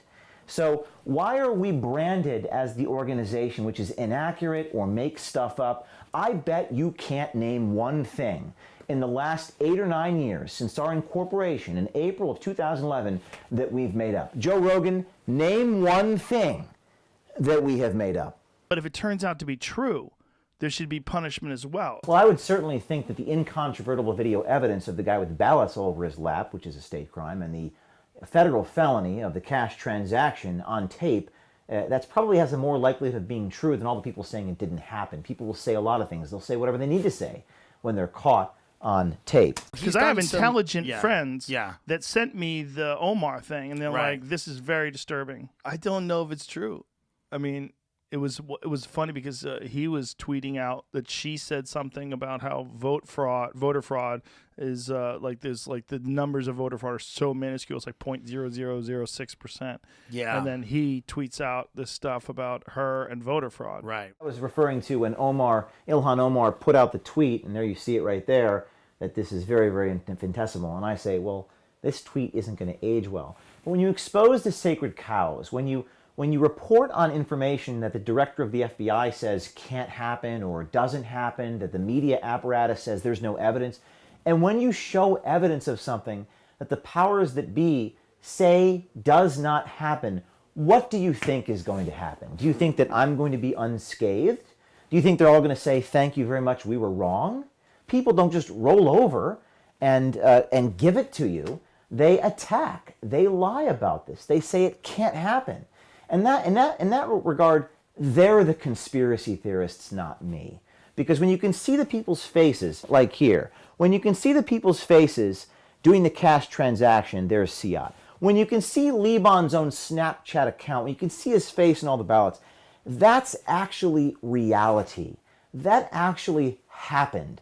What journalists write in articles after the fact is just hyperbole and obfuscation. That's just words. That doesn't matter. That doesn't mean anything. It's their opinion. It's conjecture.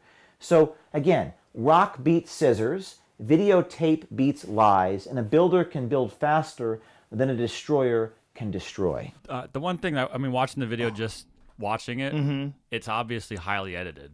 So like, you can't say it's not an edited video, and that doesn't take a lot of things away because you have to edit the video. You kind of have to vet it, right? But because it's got to be small. You don't know who the people are that are being covered up. I think I was reading through people that are like, I think Newsweek that was digging into each piece of it today, and like, I don't know that they could verify everything because they weren't saying that this was necessarily false. Well, that's a really logical fallacy, young Jamie, because if the news media can't verify, they're not willing to verify it. They're not willing to substantiate it. They edited out of the article the actual criminal activity, and then they say it's unsubstantiated. So it's a self-fulfilling prophecy. And credit here to Joe Rogan, because he rightfully points out that everything's edited. You have to edit things for time.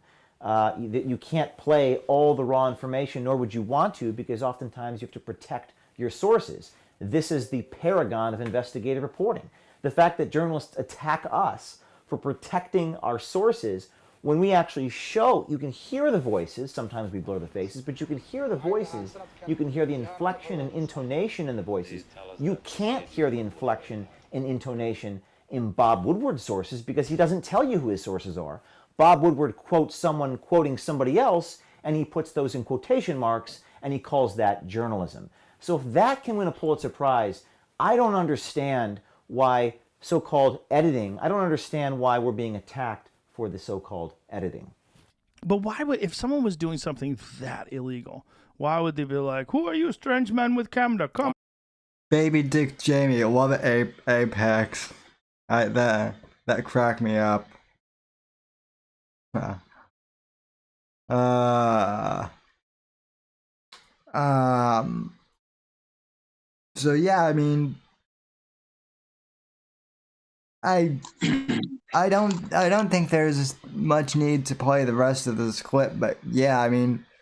No, yeah, I mean, I think everybody gets it, and I think everybody in the chat has probably seen that by now, or if not that, they've seen at least the ballot harvesting video. I would hope. Yeah, the ballot harvesting one is. Let me just say that the ballot the thing with the Project Veritas videos with a lot of them is like they used to have a lot more shock value in them, like back when I was younger, but now it's like it's more like this is incredible to see, but it's not shocking because I'm not surprised by any of this anymore. If that makes sense.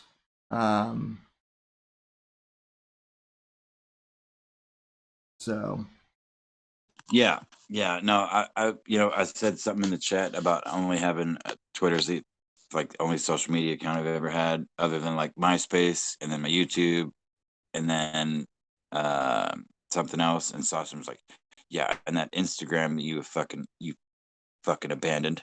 Like, I have an Instagram. Holy fuck, I do, because back when I was still clipping Owen, I needed an Instagram account in order to watch him live. Saucin is she's saucy. She's saucy as fuck. Saucin is everywhere. So Saucin is everywhere. She's invading. She was right. She forgot. She was like, because she's everywhere, and she knew she was certain that I forgot about my Instagram, and she was right. I did, because I don't use social media. What? Twitter. I tweet. Tweeting is fun. I like fucking with people on Twitter. Listen, I forgot I had a Snapchat until someone reminded me. Listen, I've had a Snapchat for 11 years. So y'all can catch me on Snapchat at Biggie._Dick at Gamma.Snapchat. Yeah, for the I don't know. I'm not gonna be racist. I'm not gonna be racist on your show, Sam. Well, I mean, I'll Bart Simpson that shit. I will not be racist on the Whitfield report. I will mean, not make racist jokes on the Whitfield report. I mean, I've had Jolly Rogers on here before, so I'm pretty sure that ship has sailed. Well, but you know, no, I don't want the Whitfield report to go the way of Johnny Arcade 1, Johnny Arcade 2, Johnny Arcade 3, fucking Apex Gamma 1, and all of the others at fucking One Step, and gosh damn it, that stupid Texan train riding motherfucker. Oh yeah, him. Nobody, future nobody. But yeah, no, I appreciate that. Although, to be fair, the first Sam Whitfield channel got nuked a long time ago with all my old shows. So that's why you should already have a Whitfield Reports clip channel where you post clips to. Yeah. So that when you need multiple backups, bro. Because unless they've changed TOS, which they probably have, as long as the alternate account exists before your primary account gets banned, it's not subverting technology, or using technology to subvert whatever the fuck terminology is. Yep. And that's why I also have a BitChute page too, and a Josh Hu video channel as well. Scorpio, I don't know how deep you are in the Owen lore, but is Teddy making people kiss his asshole now? Is that what you're talking about? Or does he wear some like some D&D ring on his little sausage fingers? Wait for real? Because well, because no, Scorpio said everyone winds up kissing Teddy's ring. So I made a gay asshole joke about that. Well, I've been listening to way too much Cumtown podcast. Way too much of that. I'm sorry to bring that up, but well, because with Teddy and Owen, you just don't know. They literally might. Well, okay, yeah. This show has already gotten weird enough with like the boob talk and whatnot. Bro, and you talk. What? Listen, we didn't even say nothing weird. Come on, Sam. Well, wasn't that weird? Well, well, not weird to me, but then again, I just, what can I say? I like boobs, and I will not. I also like beer, and I will never apologize for liking beer or boobs. So okay, we get it. That's what Brett Kavanaugh should have said. So no, that reference went nowhere. I see. Listen, I was pissing in the toilet, and there was a loud splashing sound, so I muted my mic for a second. All right. I apologize. I appreciate that. We don't need, you can't steal Neri's bit. So you want to hear? Hold on. What are you guys doing? What are you doing? Oops. Hi. Oh, I heard it. I heard him. You. Hello. Yes.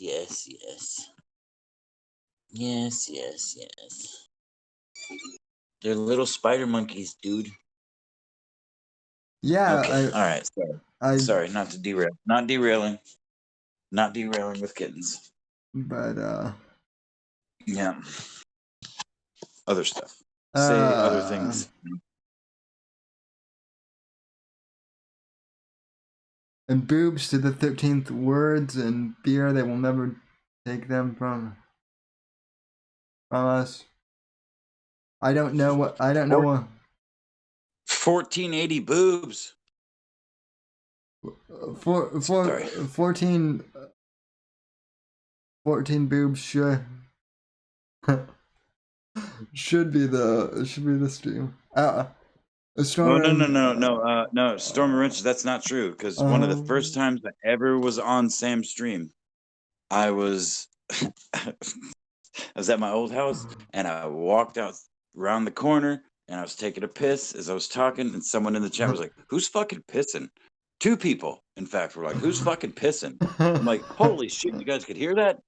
Sorry, and I learned from that point forward. I think that was Johnny. that said that. So I think Johnny was in the stream though. Actually, it was somebody in the chat. I don't remember who the fuck. It was like Annabelle or one of the OGs. Anyway, so we talked the debate. We talked the O'Keefe thing. We talked the newest shooting by Antifa faggots. In Colorado. I mean, do we want to talk about Trump returning to the White House, or I mean, I don't really feel like there's any news there other than he's fine and. Well, I actually do have, like, maybe it's a bit of a cold take, or maybe even a glacial take. I don't even know. Feel free. Yeah, I'm. But, you know, how long ago was it that Trump did that town hall where he had people, you know, he sat in an auditorium and people came up to the mic and asked questions. That wasn't that long ago, right? A couple weeks ago. You know what I'm talking about? Yeah, that would have been about a month ago that he did that, probably. Okay, so a few weeks ago, 4 weeks ago or so. There was one of the highlights of that thing was that Latino or Hispanic woman that came up and she started talking to the mic and then she pulled her mask off of her face. She's like, "I'm sorry, sir," and he's like, "No, I love what you just did there." It's just a little anecdote, something that I noticed, but the way he pulled his mask off when he got back to the White House and shoved the thing in his pocket. I mean, I said this on your show, or maybe I don't know if it was on your show or if it was on Versa. But like, I wanted a fucking mandate or like a goddamn what do you call it? The pen is mightier than the sword. What is it? The fucking executive order. I wanted an executive order banning, mask mandates federally. Like, you can't make people fucking wear them. And then of course he was like, no, masks are American. It's American to wear a mask, and I was all bummed out about that. But it seems pretty clear to me at this point that he's if there ever was a dog whistle, if I've ever seen a dog whistle from Trump, it's this whole mask thing. Like, where he's like, nah, you know what? These masks are bullshit, because they are, and everyone with a brain and the ability to read the package of the mask they're putting on their face they're bullshit. It's just a fucking, it would be an insult to Band-Aids to call them Band-Aids, because they're more like fucking, like a rhinestone Band-Aid on a wound that doesn't exist. I don't know. I mean, I don't know. I don't know a good enough analogy to make that funny. But you know why you can't think of an analogy? Because there is. Please tell me, Sam. Because there is no good analogy. Because the whole. It's like a mask on your face for a disease that doesn't exist, or a disease that's not that deadly, not deadly enough to wear the mask because the disease exists. Oh my God. This is a fucking hard heel turn, but I have to get this out. I wanted to tweet this, but I was so fucking busy today at work that I forgot. I heard a take from a real person that I spoke to for almost 10 minutes that believes legitimately that George Floyd didn't die. George Floyd is alive on an island and got paid for a performance to pretend that he died by the hands of police to start a race war. Now, this was from a black man. This was a black man that was telling me this story. And listen, I don't like the idea. First of all, I couldn't do it without being like, I'm going to film you, bro. I wanted to pull my fucking phone out and start filming. Can you start over, please? But it took every fucking bone in my body. Or everything in me to be like, just listen with a straight face and be like, I don't think that's true, man. I mean, lots of people die by the cops. I mean, not lots of people comparative to how many people interact with the cops, but people die by the police. I just think it's, they just use them, right, circumstantially, as, again, a theory we're all familiar with here, and you certainly are. It's an election year, of course. Well, but I was dumbfounded because this person not only believed that George Floyd was alive and that his pretend death that he got paid for was to start a race war, but this dude despises our current president and is voting for Joe Biden. So that's the world we live in. I mean, that's the world that I live in. That's the community that I live in. That's the kind. I mean, I don't know. I don't know how to deal with that. I tried. The only comment I have for that honestly is wow. Well, right. I mean, what else is there? What else is there to say? Well, you could say, "Hey, man, have you heard of the Platinum Plan, or whatever the fuck it's called? Or have you heard of the First Step program? Or have you heard of?" Yeah. You know what I mean? Any of the countless things that Trump has gone, in my opinion, well, maybe not too far, but he's like excessively trying to prove to the black community that he's not racist. The proof exists for several decades now. That man has he's never shown any outward form of racism with his rhetoric or otherwise with his behavior. There's all sort of anecdotes that I've heard from people like, those famous, those reputable Hollywood and reputable and upstanding Hollywood actors and such that say nice things about him and the things that he's done for sure people. But I mean, those are all anecdotes. I don't really care. I mean, Evil Eric said this in Discord a long time ago. I think well over a year ago, shortly after I joined.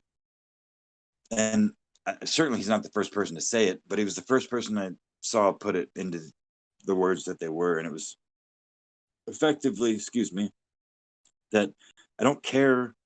He personally doesn't care what Trump says in public. Like, the words that come out of his mouth are virtually non-consequential. What matters is what he's doing on paper and for the country. And now that's salient. That's a salient point. But the problem that I'm encountering now is the words that come out of his mouth have been used so divisively and spun so maliciously that my well-meaning and maybe mushy-brained best friend he buys right into it. He thinks he's like some sort of fucking special agent in this war against racism as a white man that grew up in a white family with all the money in the fucking world. I mean, he's the definition of privilege. Sorry, Pax. Oh, I just had to laugh. You roboted there. You were laughing? Did I robot on your end? Because I was laughing. No, dude, all I heard was wop wop wop wop wop wop wop. Yeah, like it legit said that was the most robot I've ever heard. I could not make out laughter from that. But either way, yeah, no, he is, I mean, he's lost, man, and there's as close as we are, as well as we know each other, he believes that I'm brainwashed and that he has all of the answers, all of this secret language that he thinks he picks up on. God, I wish I recorded. I really wish it was only like a 40-minute conversation, 40-minute conversation, but I really wish I would have recorded it because it was, I couldn't, I mean,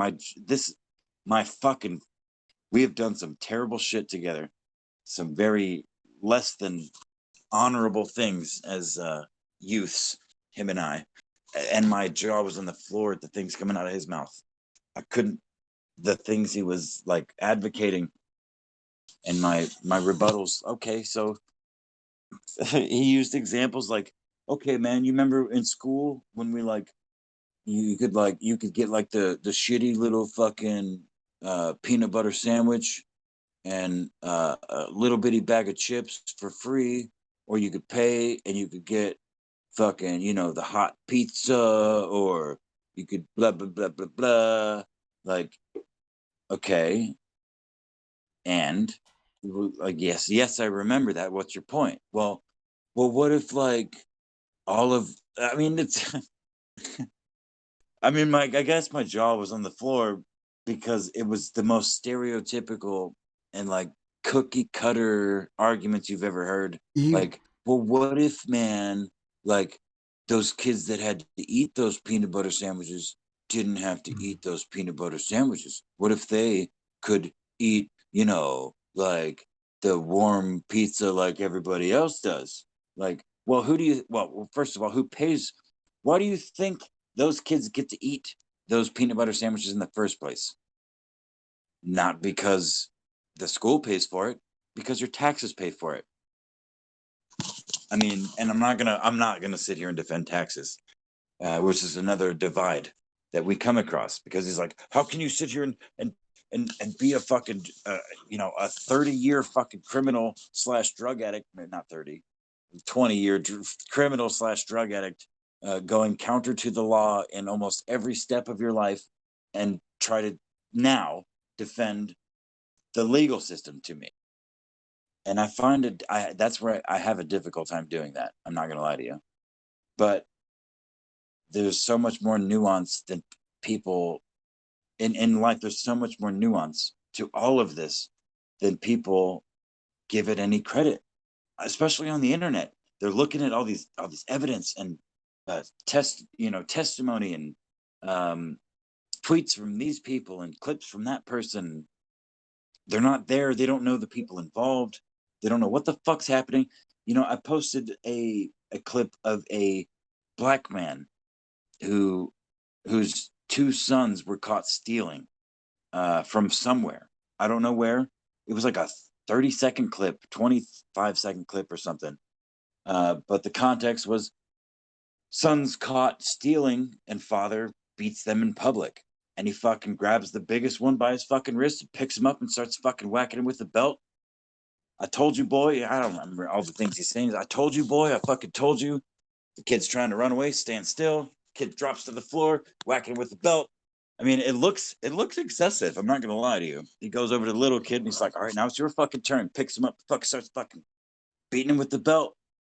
And the question that I retweeted was, you know, a black man beats his fucking kids in public for stealing or for getting caught stealing. What are your thoughts? I'm like, well, first of all, they're his kids, right? Assuming they are, then good. I mean, not good necessarily, but good on him. Right. Because not only is he doing what he thinks is necessary, but I saw in that video, there's 5, 6 other kids in that room and they are all petrified. So learn by example. I learned a lot that way. I was humiliated in public by my parents. You know why? Because it was a fucking asshole on purpose. I was an asshole. I was not, I wasn't just a troubled kid. Right. I did shit to piss people off, including especially my parents.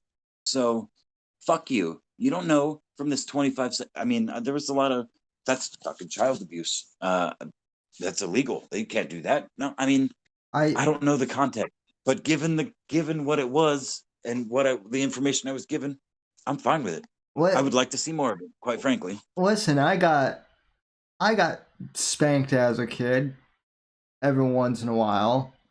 I never really acted up because when I did, I got a spanking. You know, when I learned at like a very early age to behave because my parents, you know, disciplined me and put the fear of God in me when they needed to. You know, and obviously that wasn't, you know, that wasn't happening like all the time, but this whole thing, the thing that is really weird to me, and I don't know if you've seen this, but it started to happen a little bit with some of my friends, particularly in like middle school and high school, but some of my, I wouldn't even say my friends, but more like my classmates, some of their parents at times, it seems like they were trying to be more like their kids' friends rather than their parents, which was that's the plague. That's a plague. That is the plague of my generation, your generation, and for absolute certain, the youngest generation after both of ours Yeah. is this helicopter, this idea of helicopter parenting, and like, you know, you don't be a parent, be a friend. You know, you can be whatever you want to be. Your kid's never wrong. Fuck that idea. Listen, I mean, I can sign on to that to a certain degree, but like, it's been pushed so hard, so far. Even again, since I was a kid, I can remember adults telling me things that I think back on now. I'm like, if I fucking saw you now, I would kick you in the fucking dick. The thing, you know, the shit that you filled my head with, you know, relatives, aunts and uncles, and Yeah. cousins and shit, you know, older cousins, like, you're amazing. You're an amazing this, and you're an amazing that, and you can do whatever you want. You can be the fucking president. No, you fucking can't. Guys, let me tell you, kids that are not going to listen to this, you can't. Parents that might, don't tell your kids they can be whatever they want, because they can't. You're lying to them. Don't lie to your kids. Well, I mean, lie to your kids, but don't lie to them. Don't lie to them like that. What my parents said is, you can be whatever you want, but you better work your ass off for it. I mean, it wasn't you can be whatever you want, but you know, it was basically, if you want to make something of yourself, you're gonna have to work for it. And you know, that's always kind of been the case for me, at least. And the other thing, going back to what you were saying about your friend, you know, thinking that you're like some right-wing extremist, dude, I have a second cousin who is like that too. She's not even like my primary cousin. She's a secondary cousin. After the 2016 election, she basically DM'd me on Instagram and basically like wrote me this long letter about how she couldn't believe that I, of all people, voted for Trump because I'm handicapped. And it was basically something along the lines of like, she's disowning me. And it was weird, because I'm like, okay, you're someone who I see at parties, like at family reunions, like maybe once every 5 to 7 years, maybe. And yet, you know, you're acting like I've personally insulted you or something. Yeah, fuck those people. It's just, so she writes me this whole letter about like how horrible I am because I vote for Trump, right? And how like I'm supporting violence and Nazism and whatnot. Then like 2 days later, I go onto Facebook and I see that her status is that she wants to punch Mike Pence in the face. And so I challenged her and I said, wow, for a peace-loving liberal, you sure are talking a lot of violence. And this is what drives me crazy. Her husband, who is a Texas A&M law school graduate, starts white knighting for his wife, and is like, well, I have a law degree, and I think that Trump and Pence are bad. What's your certification, Sam? Do you have a law degree?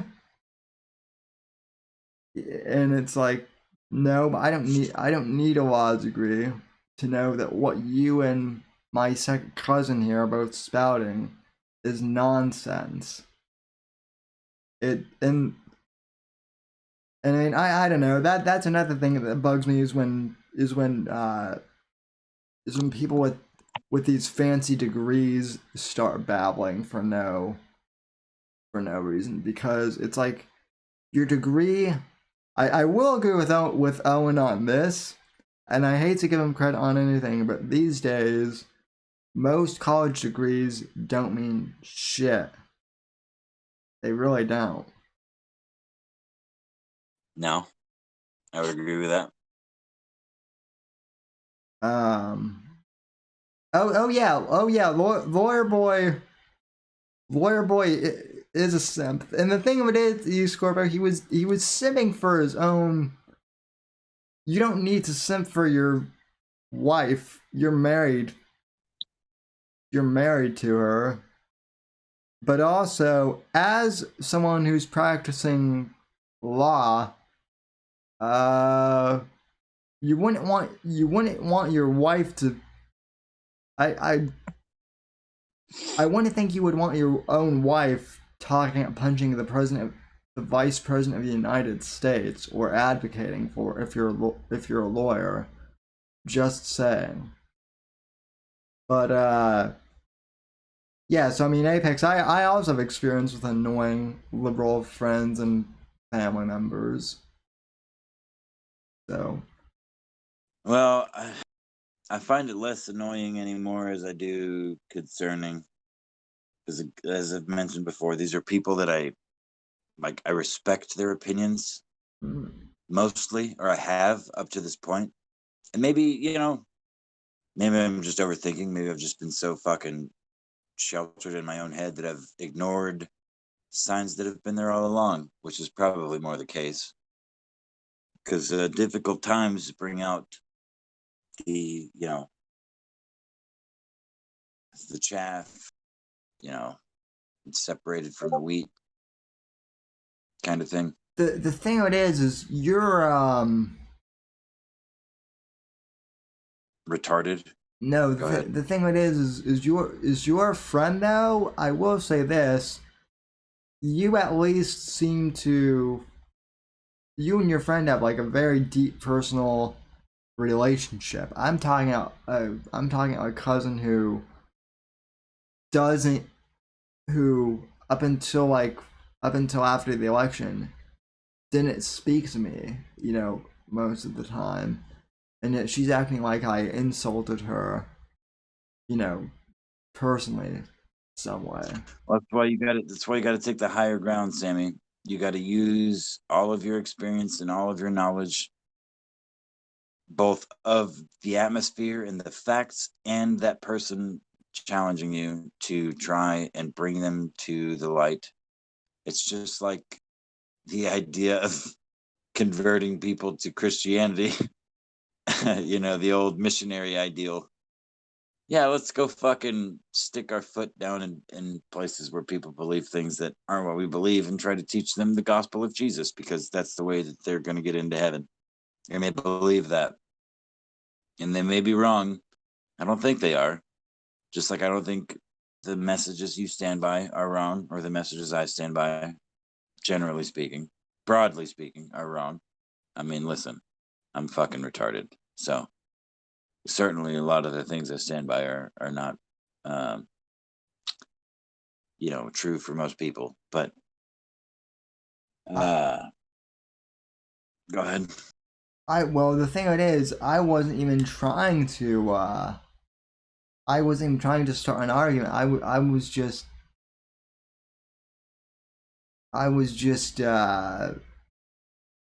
saying that, hey, you shouldn't punch the vice president in the face. That was all. Well, you don't have to try to start an argument, though, Sam. All you have to do is stand by your principles, which happen to be even slightly contrary to theirs. Yeah. That's why it's important to have that, the red pills in the chamber, man. Let me Cereal, Cereal, I am not. I'm not extra gay. I'm not even gay. You're. Says the gay man. Riding the gay rape machine. the gay rape machine. Oh god. The lore expands.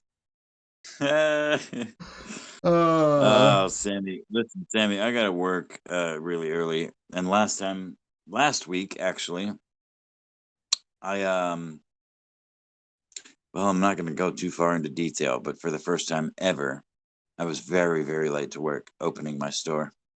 So alright, yeah, I got you then. Well, we're not really talking about any. We're not really talking about anything. Oh, Sawson came in with the winning con. Says the gay man who talked to tits all day. Well, that's exactly it. Sawson, I am gay for tits. So. Well, listen, that's just like the gay dudes that, would.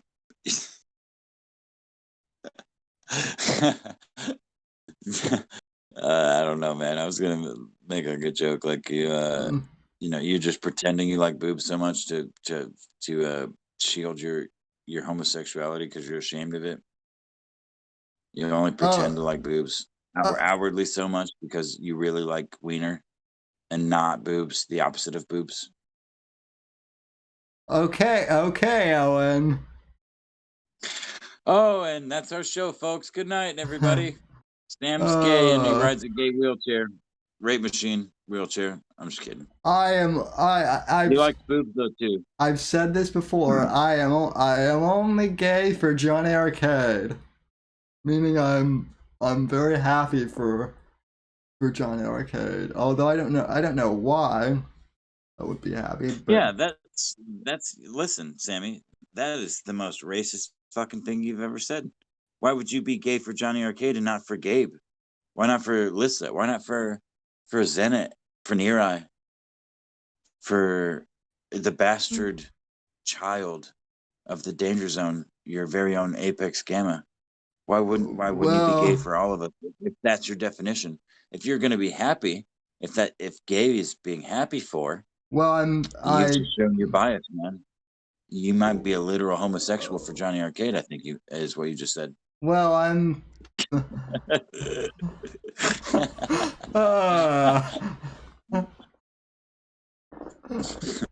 Gamma logic. No. Damn it, I'm gamma again. I've been gamma. And I would have gotten away with it, wouldn't you, for you dastardly gammas? I've been gammaed. That's okay. All I need to do is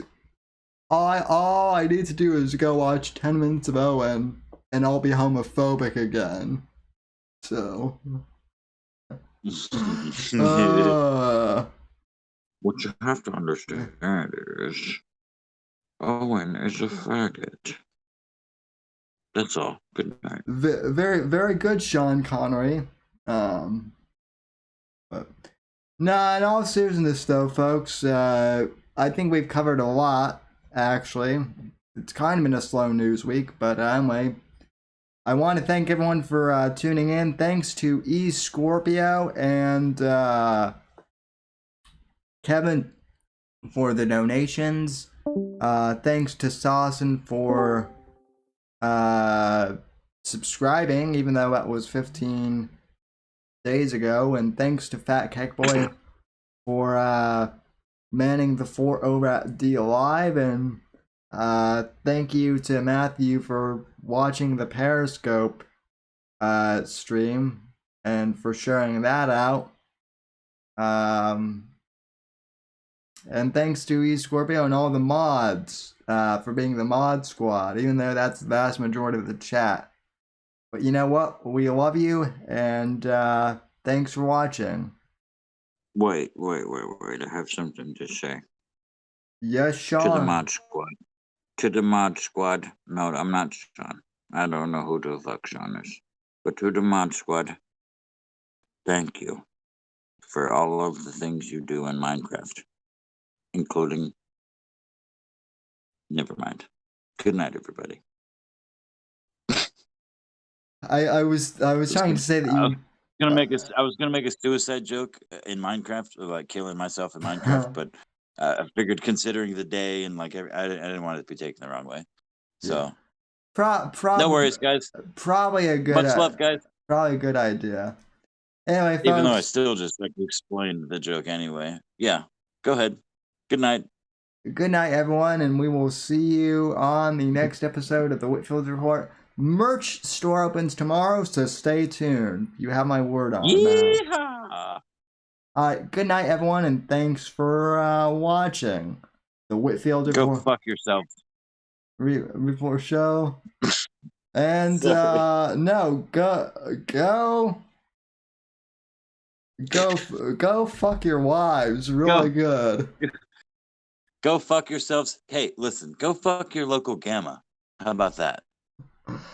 Yeah, show your Uncle Gamma a really good time. How about it? I didn't say no. I said local. I didn't say uncle. That's weird, bro. We're not going there. I said local. I said local too, asshole.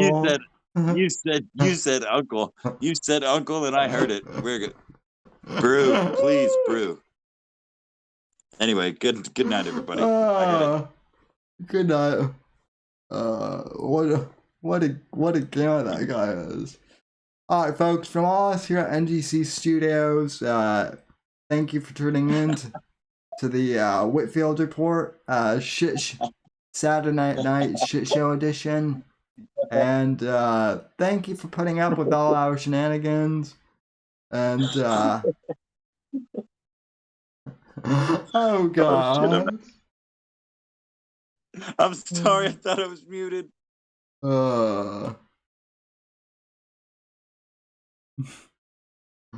Yeah, he always thinks that.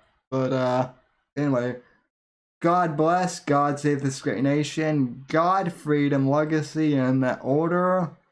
If you're still watching over the stream, God, I don't know. You might have abandoned ship at all the boob talk or something. I don't know. I'm sure. God save.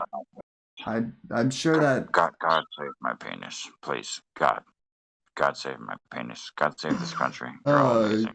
I love you. God, freedom, legacy, in that order, and good night, folks. God bless.